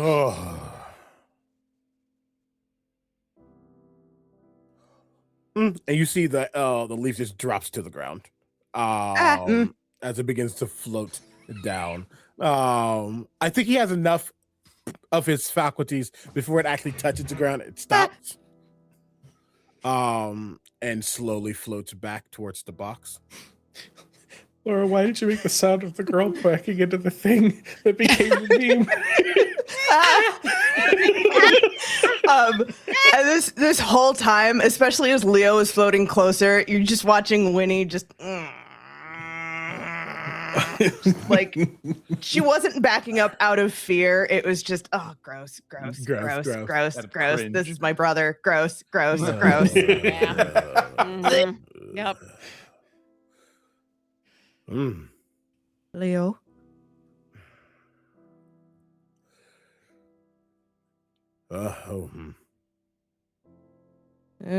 He broke it. Sai is stronger than he looks. Okay. Are you okay? I'm fine. Dandy. So, at least now we know. Leo, Mm-hmm. I would like for you to make an intelligence check. Because I want to see if you piece together what possible use this would be. Is this flat intelligence? Is this investigation? Is it arcana? Is it? I'm just gonna give me investigation. Okay. I mean, that I will say that was the plan. As I'm here, we need to learn what it does. Mhm. I'm willing to risk the consequences so I can feel what it can potentially do. Yeah. Show me potato salad. I swear to God. Do I have a Natural heroic potato salad. inspiration at all? No. Did you have any luck? Do you have any luck? Do you have any luck? This is a skill, not a save, right? This is That's a skill. Technically speaking, oh God, I'm giving you candy at this point. Technically speaking, by willingly failing the 3 saves, you would have 3 luck points. Oh. I mean, Oh, well, wait, did interesting. you, I mean, at the very least, did you like actually fail the last one, or was it like a willing fail? I think I think Leo failed. And Okay. Sai with the mechanics said F that. Mhm. Okay. I wasn't so sure yeah. if you actually decided to roll the Yeah. last one or not. Oh no! The intention was to willingly fail so we can know what happens, knowing Got it. that I have a get out of jail free card, but it's never free. Yeah, I was great. Thanks, Kudo. I will use 2 of those luck points to reroll because it absolutely was a natural one. Oh, I'm scared now. Yeah. Oh, I dropped it down. Hey, it's not a 1. I'm wanna- gonna walk up and I see Leo's contemplating something, and I'm just like, here are all my findings of what makes sense of this place to me, and I'm gonna use Flash of Genius by sharing our int bro notes about the Feywild. You're an icon. I will also use my telepathic bolstering because that was gross. It was a 6 on the die. However, with a plus 15, that's 21, plus 5, 26, plus my 5 that I added from the D10, 31. Jesus criminy. Okay. To be fair, investigation is my highest skill. We burnt resources to get it there. I actually have a question, mainly for the party. Mhm. For those that met Leo and then adventured and all of these things, were you guys descriptive on your first encounter against the Cult of the Dragon? Like when it was at the festival and they had attacked. Okay. I think like in the time that we had traveled, especially once it became clear that Leo was going to stick with us, like he would have been brought up to speed. So, with a 31, you pick up on something. The individuals you fought inside of the Temple of Bahamut were all infernal creatures, presumably sent by Zariel, clearly reinforcing the idea that they are working together in some capacity. However, there is something to be said for those beneath. They weren't infernal creatures. They were people. People who may have had quite a dogmatic worship of Tiamat, but they were people. Just like those that attacked at the festival were people. People dressed in casual commoner's clothing. People who didn't look to be adventurers. Really, the only one that was somewhat looking or acting the part was the cultist that you guys had dealt with. You piece together what use this plant could have, especially when it's administered by a magic user with the wonderful spells, Disguise Self, Minor Image, Major Image. Presenting Tiamat to these individuals as they are imbibed with this plant Makes would them create subservient. immediate 10 out of 10 dominated cultists to Tiamat. That's why their numbers have grown so much. That's why they would be okay with, say, dying for her. Or maybe even taking on certain missions in El Terrell to start rounding up those with dragon blood or dragon-born nature. So I wasn't enamored with Winnie because she's Winnie. I was enamored with Winnie because she was the first person I looked at. Exactly. Heard. Which we Love and idleness. Yeah, we Yep. kind of knew that was how it worked, but the fact that it was so domineering, that it was so overwhelming, that is, yeah, And permanent. And permanent. yeah. Yeah. That's And you a don't huge even have one. to worry about like casting spells or using force. You get fully devoted and open cult members and potential sacrifices for just a little zhuzh. And there's no And- chance of saving from it if you Yep. are not Fey. The only reason Leo had any hope of breaking it, which is what he was banking on, is that the truth of the matter is we're dealing with enchantment. And that is primarily Leo's toolkit. I just haven't showed it. Because that's dominating somebody's mind is not something you should just be doing left and right. But he modified memories. He can do more than that. He felt comfortable enough going the distance, for lack of a better term, with this, because unfortunately he's very familiar with that power, even if it's a different brand, a different style. Oh, well, good thing. I'm still here, yay. But now we understand. Now I guess I understand why this Reinhardt, well, at least why they asked for the plant. It's a powerful, potent thing. The fact that even illusions were enough for devotion to be forced upon them. And based on what you guys told me you've been through, that means Reinhardt's probably been giving him this plant for a while now. Ooh, if they've been having this plant since the beginning of the campaign. Oh, fuck my life. Mm-hmm. And it's very possible they did not need very much, to be honest. I mean, that was a small clipping. Yeah. And all you did was hold it. That's all you small did. And chances are it's more than one use. Like you Yeah. there probably could have been But- a line of people who are like poke, poke, poke, poke, poke. Yeah. This does beg a very interesting question, though. We know that if you're not Fey, you don't stand a chance of saving. What if you're a fiend, an archfiend, a celestial fallen into Avernus?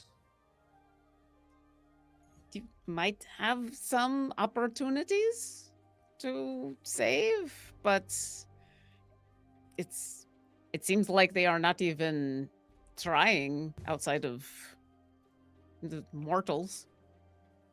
I think, if I'm remembering correctly, it is specifically those born of the material plane were affected. At least in that strong of a way. So that would be the easiest way for the cult to get the foothold that they need. Is it fair to come to the conclusion, even though he was technically a tadpole in my body, I'm born of the material plane, I'm affected. Sai absolutely is not born of the material plane. He had a little bit of a chance. Yes. That makes sense. Okay. I'm gonna, so- Marcus, Yeah. something about what you just asked. You give me. No, you know what? You're on the right track. Leo was almost dominated from a mere touch to this thing. Now, you know what potions are. They are a collection of the most useful pieces or essence of said herbs or plants or what have you. Imagine what would happen if you condensed it. Imagine what would happen if you took the sap from this thing. If you combined 3 petals worth into a single potion.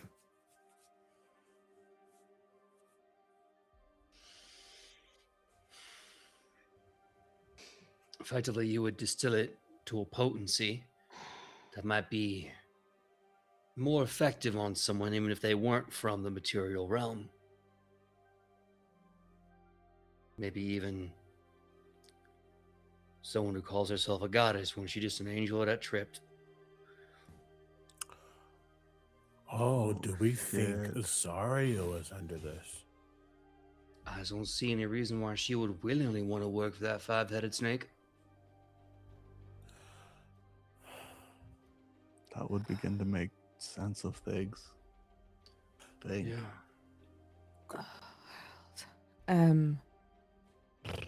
Was Archon under this? Now that I've felt it, and now he's always been team Tiamat, so whatever. But does it seem that there's more of that? Because he was pretty darn like, I'm gonna do what I do for my lady. I think he's just Well, fanatic.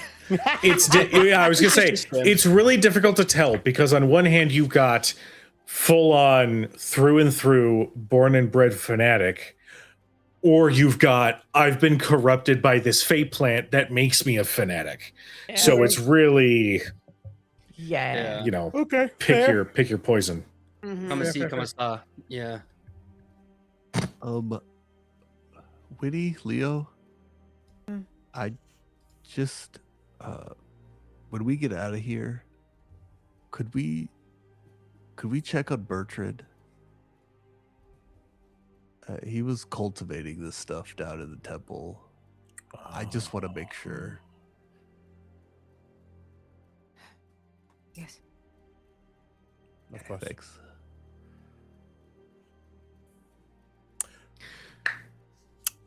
I would just say not one last thing, but as it's happening, he will just kind of look back up to Winnie, not feeling that desire, but there is just now a thought. You are a medicine lady. You understand nature. You understand potions. You understand. I couldn't think of the term for a second. She's a root worker. You're a root worker. It's medicine yeah. lady. Well, I was about to say Julie, which you are, but also not in the same way. I was like, this is not what I'm looking at. Is there a world where this, we're trying to make Hagsbane? Can we use this clipping as the basis of maybe an antidote? Sometimes you need it to be able to counteract it. I mean, I'll make a roll for it, DM, if you want me to. Yeah, give me a medicine check. I will give you the help action.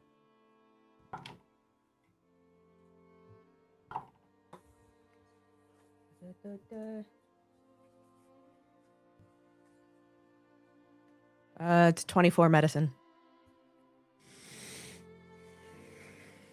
I mean, just because it's from the Feywild doesn't mean that the same properties wouldn't apply.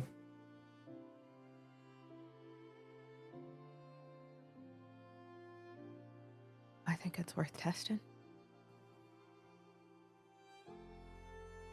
I'll need to get back to... Honestly, I'll need to get back to Elturel and back to my workshop to dive in that deep, but it's a possibility. I don't know what was in your workshop, but I can try to build you and replicate any tools you need. All right. And I can talk to the trees. I still have that language. Wait, the tree is a wind. It's wind. I can talk to wind. Oh, the wind. The Vins can talk to the trees. Another character can talk to. Yes, remember I told you I put down halfling, common, deep speech, telepathy, and And wind. the wind, yeah. Wind, I love that. Halson taught him to talk to the wind. It was very nice. I also just want to grab some low-hanging That's fruit. I subclass mean, in you can Pocahontas. spin. I was gonna say you can speak to the wind, but can Anaya paint with the wind? Probably. It's, I mean, the joke already dropped. go to I'll- break. I'll We are take going to the go break. ahead and take our 10-minute break. Yeah, ruin right there. everything, buddy. Can't- We have ventured into Disney puns. I am going to go ahead and get us on our 10-minute break. But Hellfire. fantastic song. Yeah. For those in chat, first off, thank you guys so much for sticking around. I see you new followers. I see you guys. Welcome. We love you. We are going to take our quick 10-minute break. But before we do, get yourself a snack, get yourself some water, take your medicine if you haven't. We'll see you guys in about 10 minutes. Be right back, everybody. And welcome back, everyone. So, our party has made some rather terrifying discoveries, but they still have an opportunity to find some rest. So I'm going to ask my second chances. What is it you guys plan to do? Is there anything else you would like to do before you find an opportunity to rest in this perpetual sunset sky above you? I mean, I'm pretty sure Marcus said he was going to cook. So I mean, yeah. If you want to know what I'm cooking, I'm sorry. Of course, me. If you want to know what I'm cooking, yeah, come around. It's dinner time. All right. PJ forgot the accent. Of course, yes, I can cook. Hi there. I'm Marcus Hellhammer, Cajun extraordinaire. this just sounds wrong. That's wrong. That is It so feels wrong. wrong. It that feels you had the worst. He you lost had his this chains and he almost lost the accent. Midwest. Yeah. That was like almost Minnesota there, bud. Oh yeah, Yeah. you say hello there. I come from hell, hell, and also a little bit of Cajun. Don't you know? Hell gets a there's, little bit warm, don't you know? And Yeah, so I you're do gonna love me need yeah. But in I the do love winter, me it a does Benny. freeze over. Magic Yeah. missile, stop. Oh, I did what do you love got, me in a Paige? toofy. All right, here's what we're making. So yeah, I follow Lathander now. That's what happened. Lathander just changes everything. All right, gotta get back to the character voice. Okay, so Marcus kind of starts ringing a bell. And he's like, "All right, gather around now, everyone. Come gather now. Sit down." So I figured we need to have a little home cooked meal, little something to warm us up. So I figured let's go traditional, right? Let's go traditional meat. So I got here a nice warm fluffy rice mixing with, of course, the Holy Trinity. We love us some onion and carrot and some pepper and some lot of garlic, enough that you can taste it tomorrow. Fluffy rice with the Trinity and a little bit of broth mixed in there, and I made myself just a nice and quick and easy bit of a etouffee to put over some shrimp and sausage jambalaya. Warm, stick to your guts, and we can make it tomorrow as well. So get a bowl here, nothing fancy, nothing crazy. It's this whole thing in about 10 minutes. Me goes really well with a red wine or a hearty ale. And he just Both gets a of giant which spoon and are sitting around your camp. And I'm not bringing that up just because there's a wonderful, whimsical, mischievous song playing while I'm talking about this Feywild drink. But spin that out there. Udazesh is going to gratefully take this bowl and enjoy, and as soon as she's done, is going to hand you back the bowl and says, "That was really good, thank you. I'm gonna step outside for a second, and I'll be right back. And I'm not going far. Don't worry." And yeah, and then like awkwardly starts to walk outside, and is going to go look for a tree that is on the side of the camp that is not like in the woods, like right on the edge, that is facing towards where Mab's domain would be. And once she finds the tallest one, she's going to climb it. And if anyone comes outside at any point, you'll just find her like perched on top of the tree, looking out that way. And she's out there for time because it's the Feywild. For time. For time.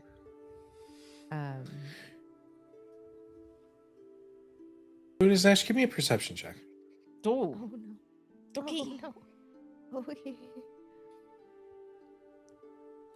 no. 25. I mean, she is looking around and taking a good smell and listen and... So, you guys, I mean, you did travel, but you didn't travel too far from Mab's domain to where you are right now. So you can still see that sort of frozen, gigantic tree that is forever stuck in that windswept position.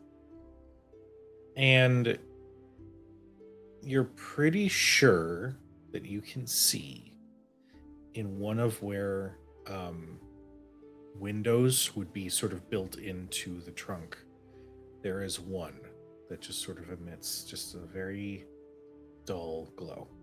Just a little pale light that emanates from one of those.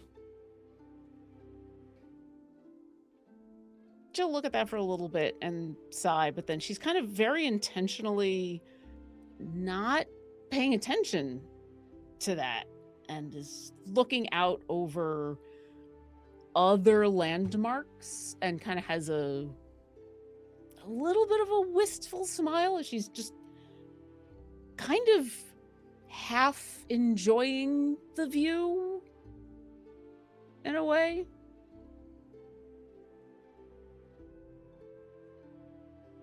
And just kind of is enjoying for a moment being back home and not having to worry about protecting her friends or fighting with people or explaining anything or apologizing for anything or explaining and apologizing for anything.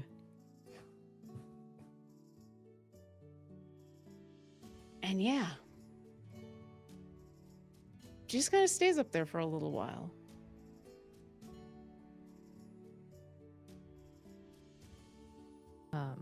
At some point, Udadash, you will smell lavender, chamomile, calendula, and elderberry. Because in spite of the ale and red wine that have apparently been left out at the camp, Winnie doesn't drink. She does, however, make her own tea blends. And given everything that's happened in the past time, she figures that everyone could use a nice cup of her, what she calls her sleep well blend. Yeah. And she takes this little carved box out of her bag of holding, and it's got these little compartments in it with different dried herbs and fruits and leaves, and she takes the kettle over the fire and is just measuring out her ingredients into the kettle in a way that is so simple and so calming. And that smell just wafts out over the campsite. Sweet and floral.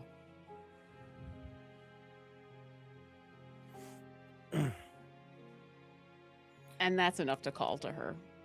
And so she'll slide back down the tree and come inside. I smelled tea. I might tea. Your tea is very good. Can I have some of your tea? Yes, you can have some of my tea. What would you like for your tea? I take it as is. Don't worry about it. I don't trade for this one. That's very nice of you. And she'll take She a pours, cup. pours it out into these lovely. They're very simple earthenware mugs that you can kind of cup between your fingertips like that. Smooth clay that has been glazed and fired, and it keeps the tea warm for a surprisingly long amount of time. I think he takes it and sips it, and you can kind of see the, I don't want to say the boy, because he is at least over 18, but he's still young. I think you see the youth of him as he sits, not floating, not being all, oh, look at me, I'm an elephant. Just kind of sits on where there's bed or ground. Or, as he's sipping it, just thinking about how relaxing it is, I think just a weird, but not weird idea, but not at all weird. He looks at Winnie. First of all, this is wow. Before we bed down, you still have a little bit of your magical capacities. I didn't really have to do a whole lot. And you have a ritual of restoration on a lesser scale. I do.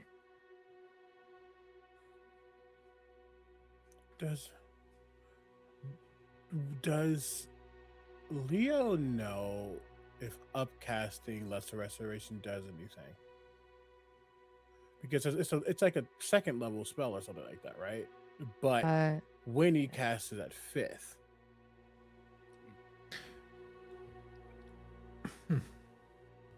I suppose it would depend. Because I know, like, mechanically, you can only do certain things mechanically, but fuck mechanics. We're here for story. I suppose it would depend on what it is that you're specifically. Sure. I've just never thought about this from a warlock's point of view, and I think something interesting might be able to be played with here. He twists his ring of spell storing. We could use that for later.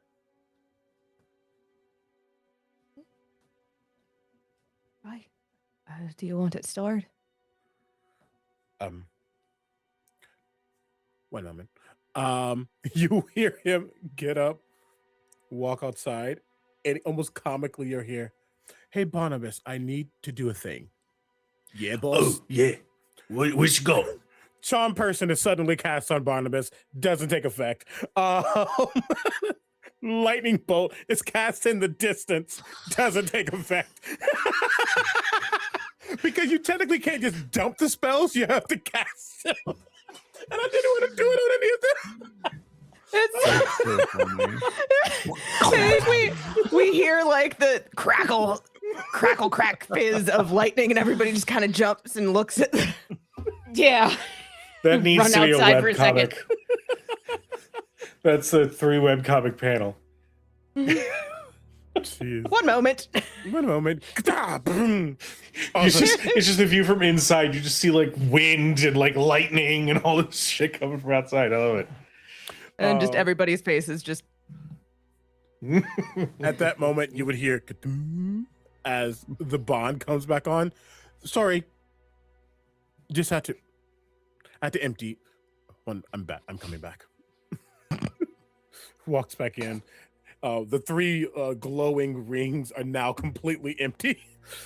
Like it can hold. It can hold some things now.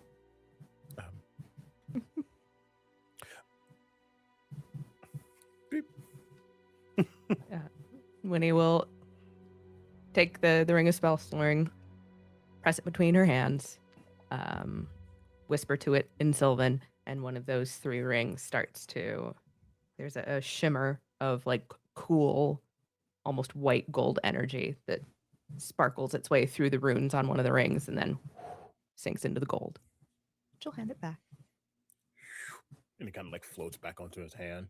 So yeah, like mechanically, it's a 2nd level spell, but warlocks cast at 5th level. So this is a 5th level lesser restoration in the ring. That's why I asked. Does it go back down to 2nd, or is it 5th level? If it goes back down to 2nd, I have more space. If it's a 5th level and is more potent, I don't. That is a use. I'm gonna say that it's gonna go back down to 2. Heard. If only because when you have greater restoration, right? Mm-hmm. So upcasting lesser, the only effect that I could really think that it would do is essentially dipping the toe into greater. What level is greater? At 5. I believe it's 5th. Then it could be greater instead of lesser, and then that's the 5 spells. That's the 5 levels. Well, there you go. Let's do that Yeah, instead. let's do that, Yep. Actually, you know what? Here's what happens. Winnie takes the ring, starts to cast. And Love, I have the greater restoration as well. Oh, yeah. That makes more sense, of course. Duh. So she'll, from the component pouch, she'll take that little sprinkling of diamond dust, and as it's sort of passed over the ring, it sinks into the gold, and there's a little extra bit of a sparkle. Perfect. Now we have a party greater resto for whenever somebody needs it. That's huge. That's good. Yeah. We got two. Mm. Aye. Mhm. All right. I think as she hands it back, when he just kind of takes Leo's hand in both of hers, she just kind of smiles at him and squeezes his hand. He will let you. He doesn't get to be young often. Not anymore, which is a sad truth. But he feels very comforted and able to give comfort in the same breath here. And I think while the telepathic mind is back up, you would know that's just a direct thing said to you. We've got your back. I know.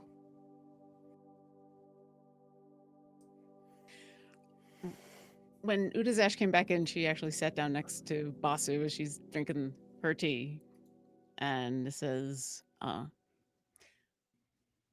sorry you're not having fun here. Is there anything I can do so that you are not as upset? Basu was sitting there. He was just kind of like maintenance and cleaning all of his equipment. And you see him kind of like in a very cozy state. He's sitting there with Marcus's food huddled up and Whitney's tea, and he's like taking breaks from adjusting his equipment. And he goes, I think I'm actually starting to understand why you like this place so much. Marcus and Whitney, if the adventuring thing doesn't work out, you guys could like open a restaurant together. This is great.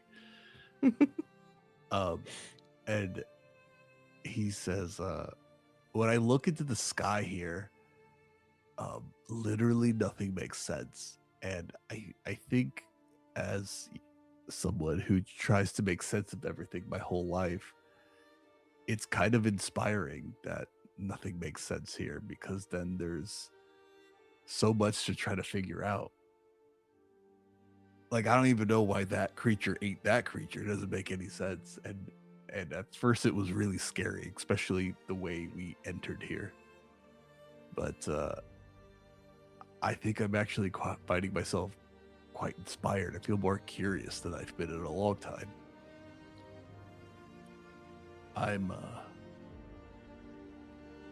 I'm sorry. You might not be able to come back. But if you ever want to talk about this place to anyone, I think I'm becoming more and more interested of this place. And I'd love to hear everything you have to say about it. Well, I'm glad that you are not so upset. It's understandable the way that you all got here sucked, and the stuff that I feel like you all saw the worst of this place, the very worst, and this is not how I would have showed you my home if I had had the chance to bring you here, and this is not the best circumstances for you to be here, and it totally makes sense why you would not want to be here very long. But yeah, there is so much beauty here, and there is a lot of danger, but it is exciting, and there is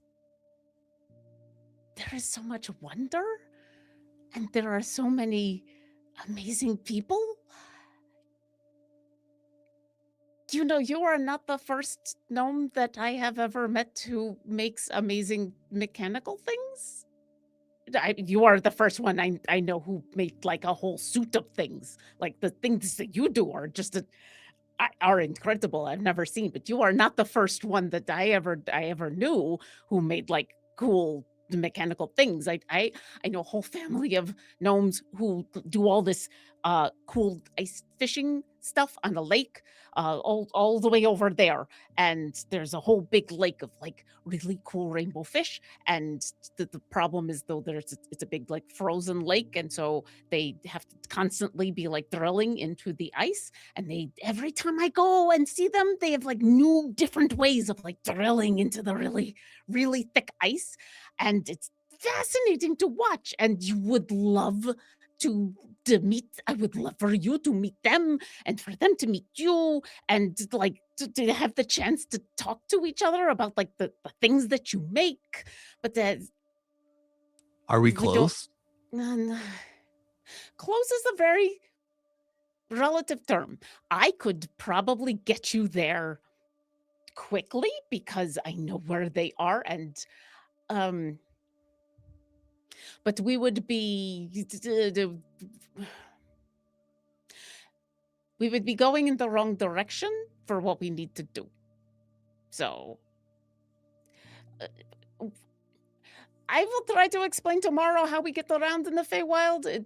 I know you were saying that you are having fun learning how things work. I'm going to need Winnie's help to explain how we travel in the Feywild, because it is not at all how you do on the material plane. There are maps on the material plane. There are no maps here. No maps here. There are no maps. I'm assuming they don't really work here, the whole concept. No, not really.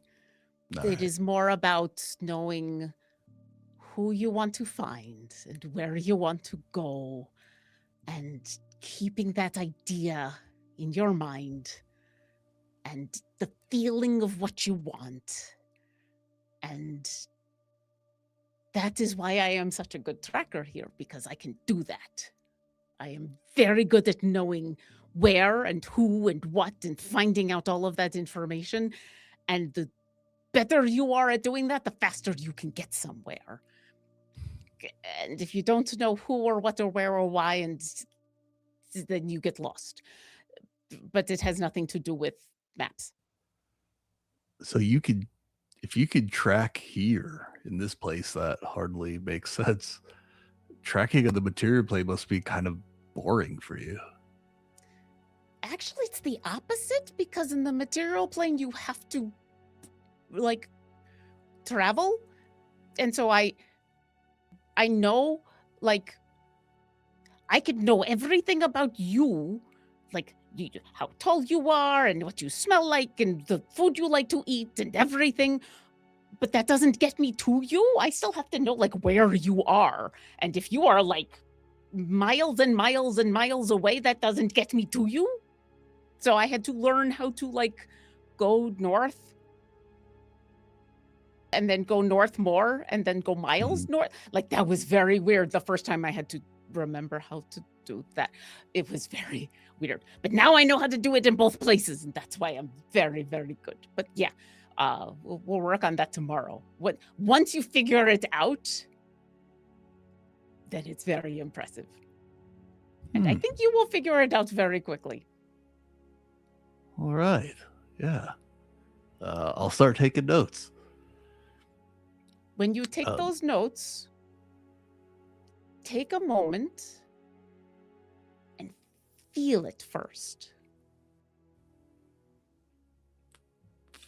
Feel it first. Got it. Immediately takes down that note. And she just nods at you, taking that note. Like, yes, that is the one. That is actually the note you should take.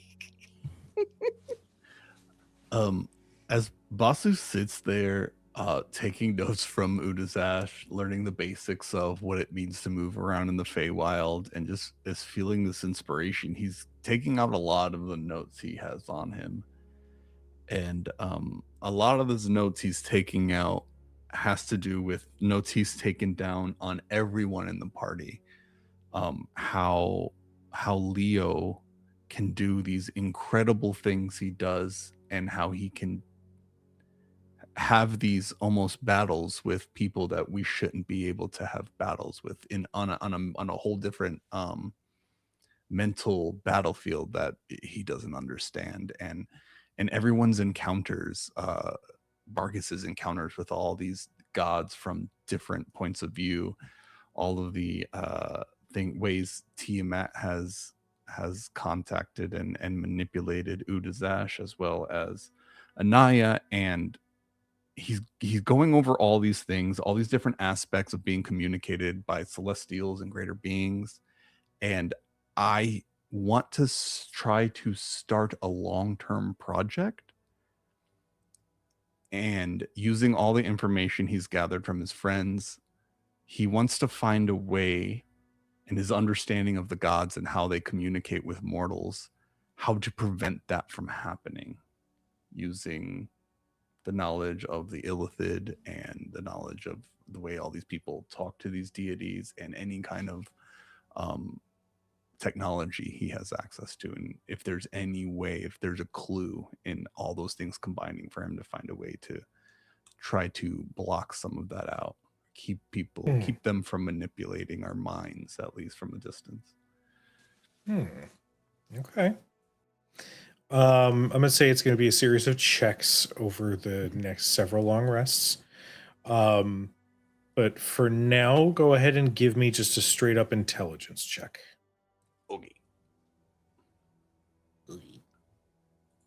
Okay. That is 6. I'm going to use one more of my Flash of Genius to get me to a 21. Okay. I'll consider that a success, which is going to be marked towards your overall goal. I'm going to say for this, considering how broad you'd have to research, I'm going to say you need 5 successes over the course of your long rests to have something ready to go for yourself. Awesome. He starts trying to connect similarities between all of them and just starts that process. All right. Does anybody else wish to do anything before the night passes into more night, because it's Fae? Yeah. I know last episode I put together like a list. I'd like to take some time just to kind of like go over that list one more time before we wrap up. Sure. So I think he's gonna like, because it's not a physical list. It's a magical list that is kind of using paladin magic to exist and be created. So the vellum is like a magical vellum, and the quill is very much not a real one. And I believe, let's see, 5 names on this list. The first one, he's just gonna cross it out. I'm sorry, the last one, the 5th one, he's gonna cross it out. And then the 4th one, he's gonna kind of think about it for a second. And then he's gonna look up and he's gonna walk over to Basu. Hey, mon ami, how you doing this evening? Huh? How you doing, you? Come on, I'm all warm and toasty now. Dude, this is good. Jambalaya touffee. It's warm, it's buttery, it's everything you need, a little spicy. It's everything. It's perfect. Hell yeah. Yeah. But yeah, I'm doing good. I'm doing better. How about yourself, dude? Can't complain. Just told a girl I love her. I don't have chains around me anymore. Things are looking up. Hell yeah. How are you doing though? How you feeling? I don't know, man. I've been with you guys for, time's weird here, right? A short amount of time, we'll say. And it's been going from one thing to another, and then we found Anaya, and so many things happened so fast. But I think the one thing I really come to realize is you guys are, first of all, scary powerful. And you're all together doing things. All I've been able to suss out is the things you're doing are important. And when I came back to Baldur's Gate, I didn't know what to do anymore. But the things you guys are doing are important, and I want to do important things. Basu, if you want to do important things, then why aren't you saying we? You're just saying us. You ain't including yourself on that. Why? I haven't thought about it. It's a good question. I'm still figuring out, I think, part of what I wanted to be accomplished by my sister and what I want accomplished for myself. I don't know if I'm trying to do both, but I feel like I'm heading in the right direction. It's hard, Yeah. Oh, believe you me, I know how hard it can be. Past. There's a reason why the chains are always behind us, right, mon ami? That's where they come from. And the thing about chains is they stop how far you can go by yourself. They stop what you can do. They limit you. Right? That's how they do that. It stops you where you are. And I gotta tell you, Battle Brother, mon ami, I've seen you do things that'll. I don't think you're giving yourself credit. You're not just a small and pretty face. You built, one hells of a robot. Big old thing. You did that. I didn't help you. Leo didn't help you. You did that. And you did that now. Only thing I want you to know is that when I look at you, I know you say one day, one day, one day. I see you a hero right now, you. And I know that feels weird. It feels unearned. It feels sticky. It feels hurtful. It did for me. I just want to see you forgive yourself and get out of your own God's damn way. I look up to you. Well, I look up about as much as I can, but I look up to you. You know what, Marcus? You two would have been friends. You and my sister. You guys are very similar. I don't know how you do it. I don't know if it's just raw charisma, but whenever I try to explain anything to anyone, I think I get too analytical about it. But just like her, you're able to take, I think, really complex feelings and simplify them in a way everyone can understand. It's like a universal language, your charisma, and it inspires people. And she always wanted to be a paladin. That's why I was making the armor for her in the first place, because we're small. Yeah. I never stopped her, and I don't know. It just sometimes watching you and some of the things you've been doing is I feel like I could watch her do some of the stuff she never got the chance to.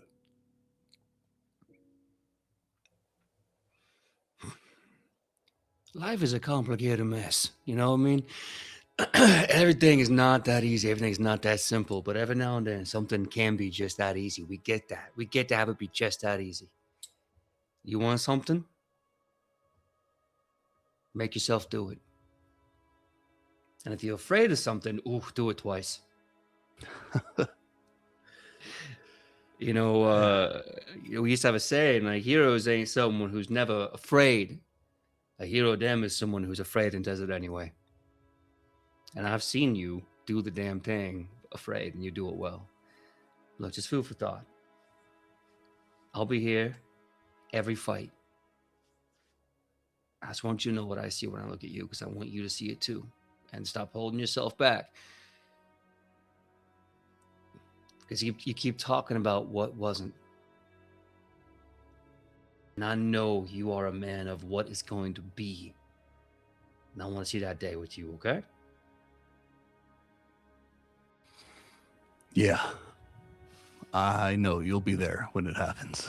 Oh, I hope so. Oh, more than me. When you do it, it's going to be, c'est bon, it's going to be so good.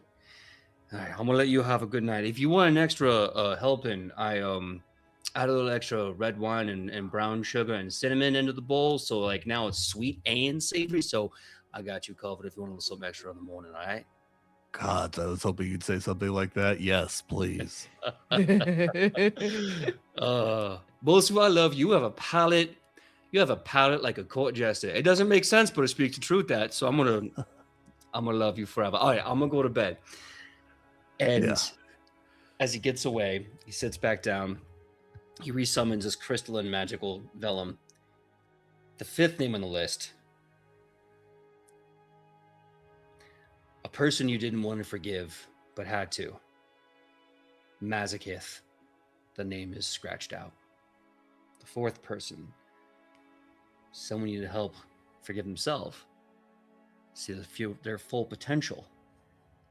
On his list of 5 names to redeem, or help, or forgive, or strengthen, Basu is now on his list. It's a big old circle around that.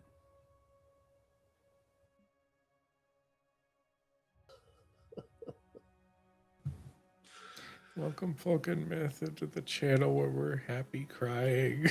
We're having big feelings tonight, friends. Full of feelings. All of the feelings. We're just two grown men being cute at each other. That's all. Nothing to see here. You know what? We love platonic love. God damn it. All of it. It's true. All of Yeah. it. It is true. I think as the party winds down and as everyone prepares for the rest, as I guess Marcus is probably like banking the fire at some point, when he just kind of wanders over with her, like the last mug of tea, just kind of watches the fire for a bit. A restaurant, huh?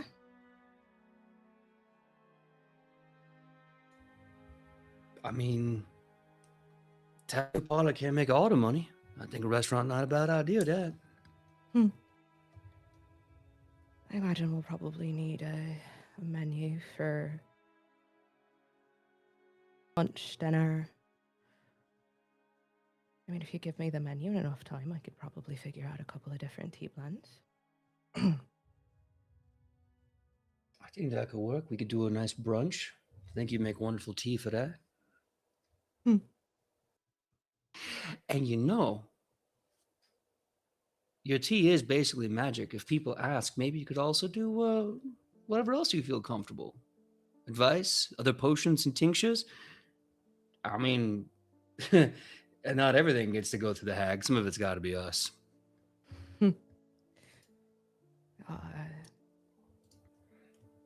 Most of that I learned from my father.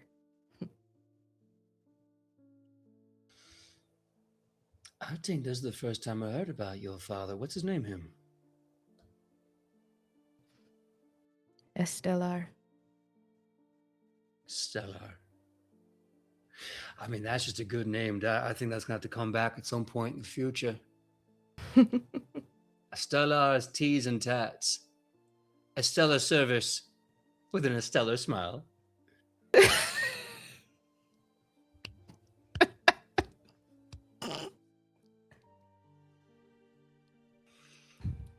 Does that thing where she's tried really hard. And Kudo's gone. And he's gone. And he's gone. Oh, He and he's out made the door. Dungeon Master leave. He's made. Completely He is left. out of the room. Mhm. Kudo is out of the room. I didn't even know my pun game was that strong. I'm so sorry, everybody. No, don't be No, sorry. you're not. Nope. I'm Nope, not. don't be No. sorry. Fucking lie to me. The proudest don't be moment of your sorry. life. I'm not Uh-uh. sorry. Nope. No, you're Do not not. be sorry. That was amazing. Look, I just made a dad joke. Mhm. Because it's your dad. Okay, no, I'm done. I'm done. Back in character. All right. So meals, Mm-hmm. tinctures, potions. Maybe a small apothecary. Really sounds like more of a general store when you think about it like that. You know, I think you're right. General store, big one, tattoo parlor, restaurant, bar. I guess we're gonna have to save this world so we can have a nice place to kind of retire. I suppose. I'll think about it. Okay. We do that thinking. You make cute faces when you think, you know that? Oh no, I'm gonna be rapscallion until the final days. You're stuck with this. I'm sorry. Come to bed.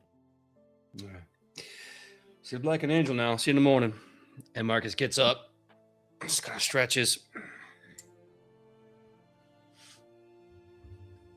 And he goes to bed. Before Winnie and Udazash go to bed completely, it would just be a final ask to both of them. Do you want your minds protected, at least tonight? I can turn it off in the morning.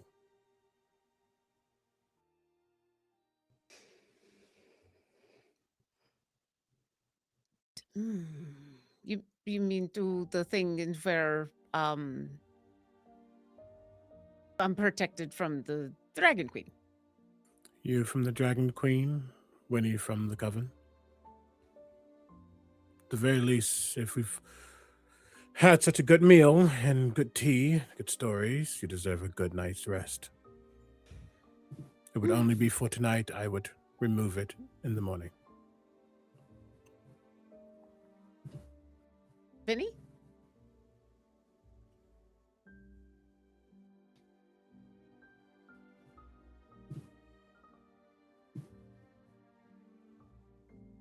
In the morning.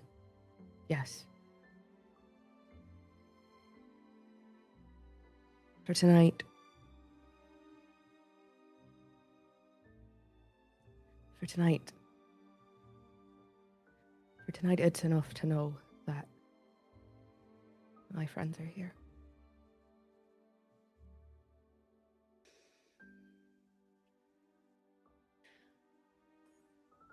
I think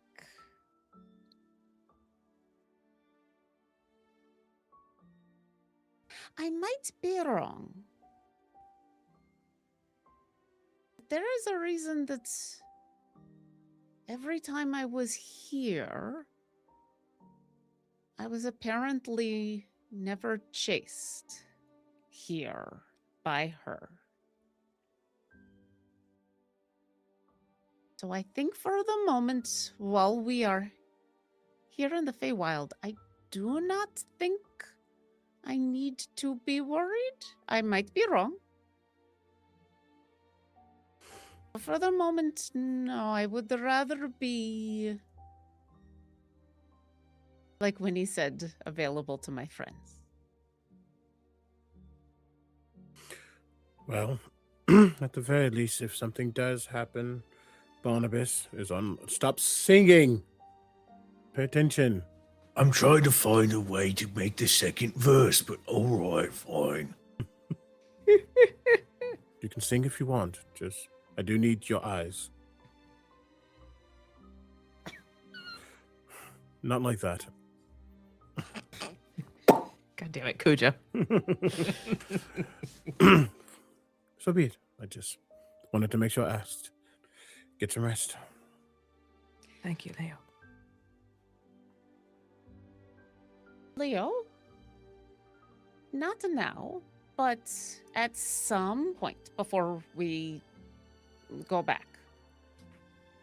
Would you teach me how to do that spell so that I could do that? I think I can at least give you the fundamentals on the more academic side of it, but also I can let you know how I feel, what I focus on.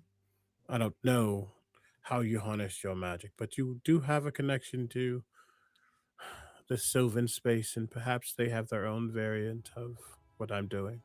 Sure, we can walk through that process. I'm going to need all the help I can get once we get back with fighting back against her, and that might be a good place to start. And I think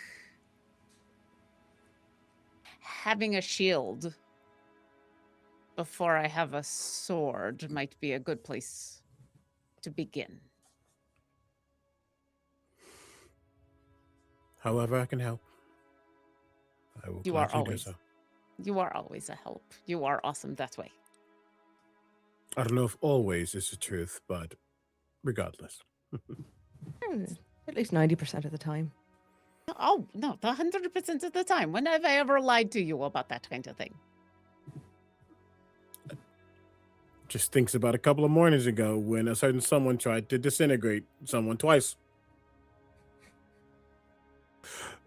I got better. Well,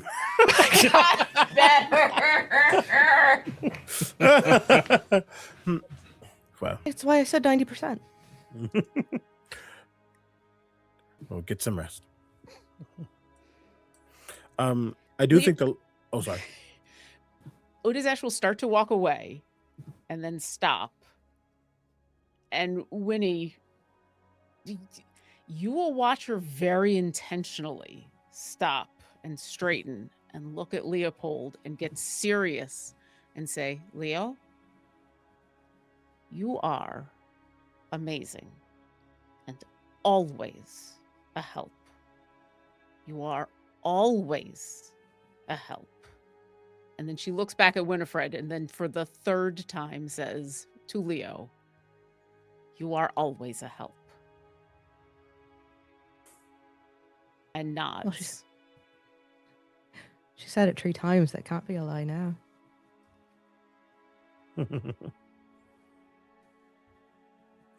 I will keep that in mind.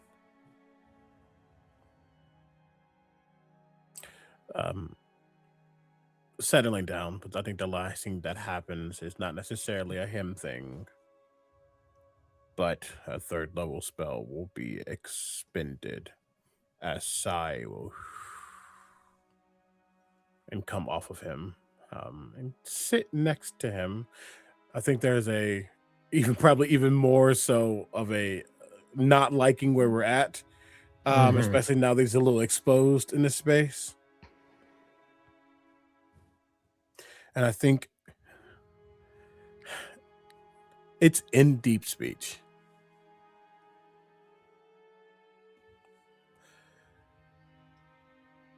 We need to do all we can to make sure that none of these people can get into our minds again.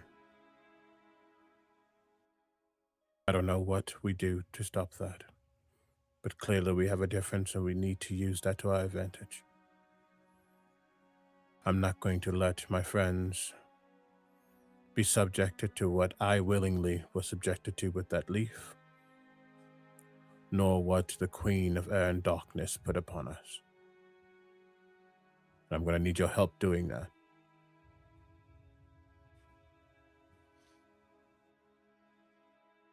There is a simple solution. We find more tadpoles.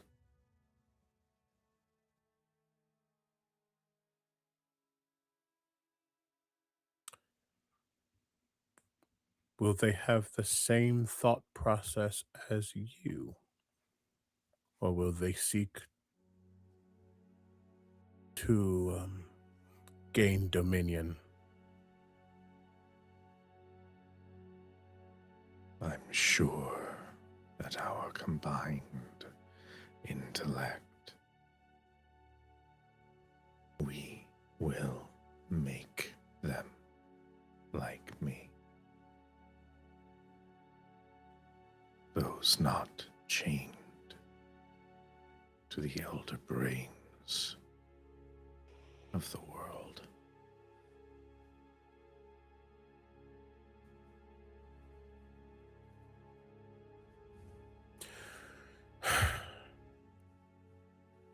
Good. When we're back on the material, we will look. I know already where to look. You just need to lead me there. And where is there? The acquaintance that you made under the gate. Mako knows where.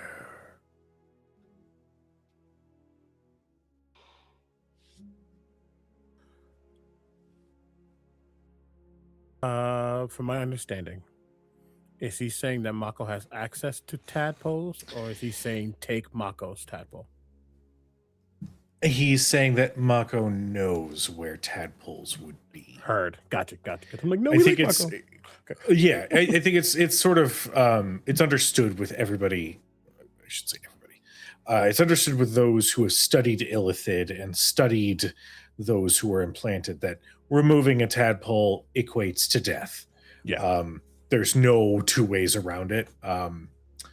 But if you have a stockpile of them somewhere or know where they might be. Yep. I just think there's no answer that is said out loud, but he thinks of Tiamat, Zariel, Archon, the Red Teeth Coven, Queen Mab, potentially Titania, potentially Asmodeus. So many powerful people at play, all in some way, shape, or form, not necessarily on our side.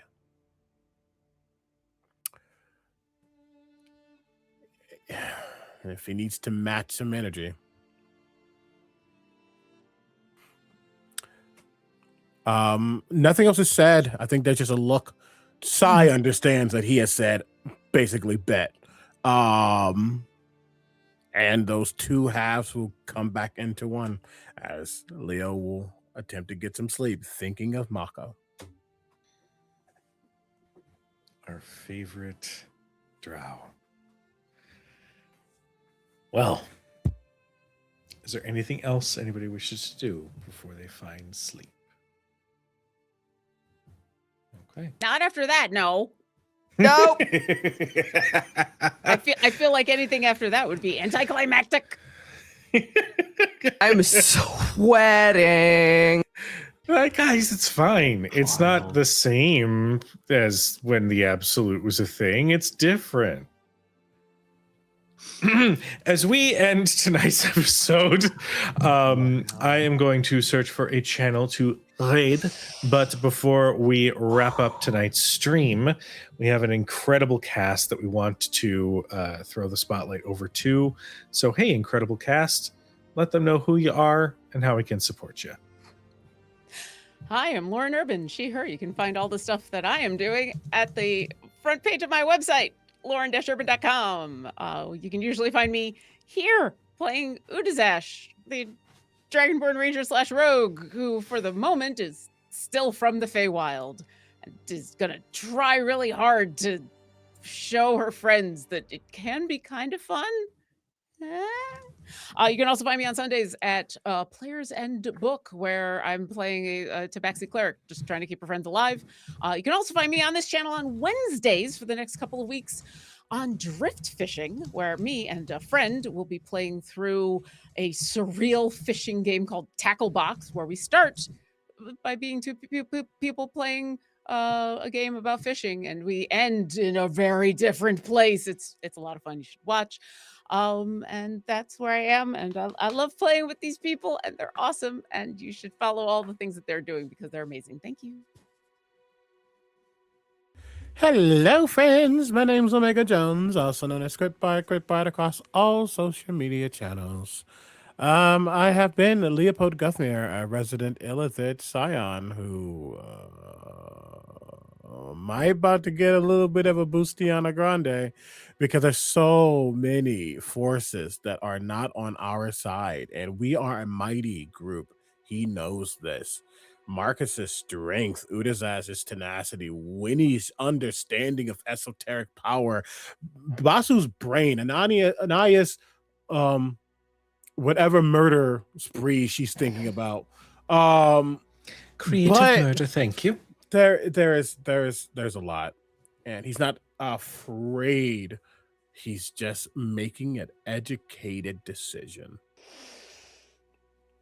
And Illithis grow in one specific way.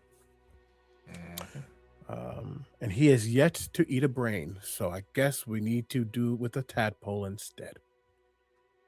That's me. That poor microphone. Have we just learned that Leopold is hangry? Is that what we've learned?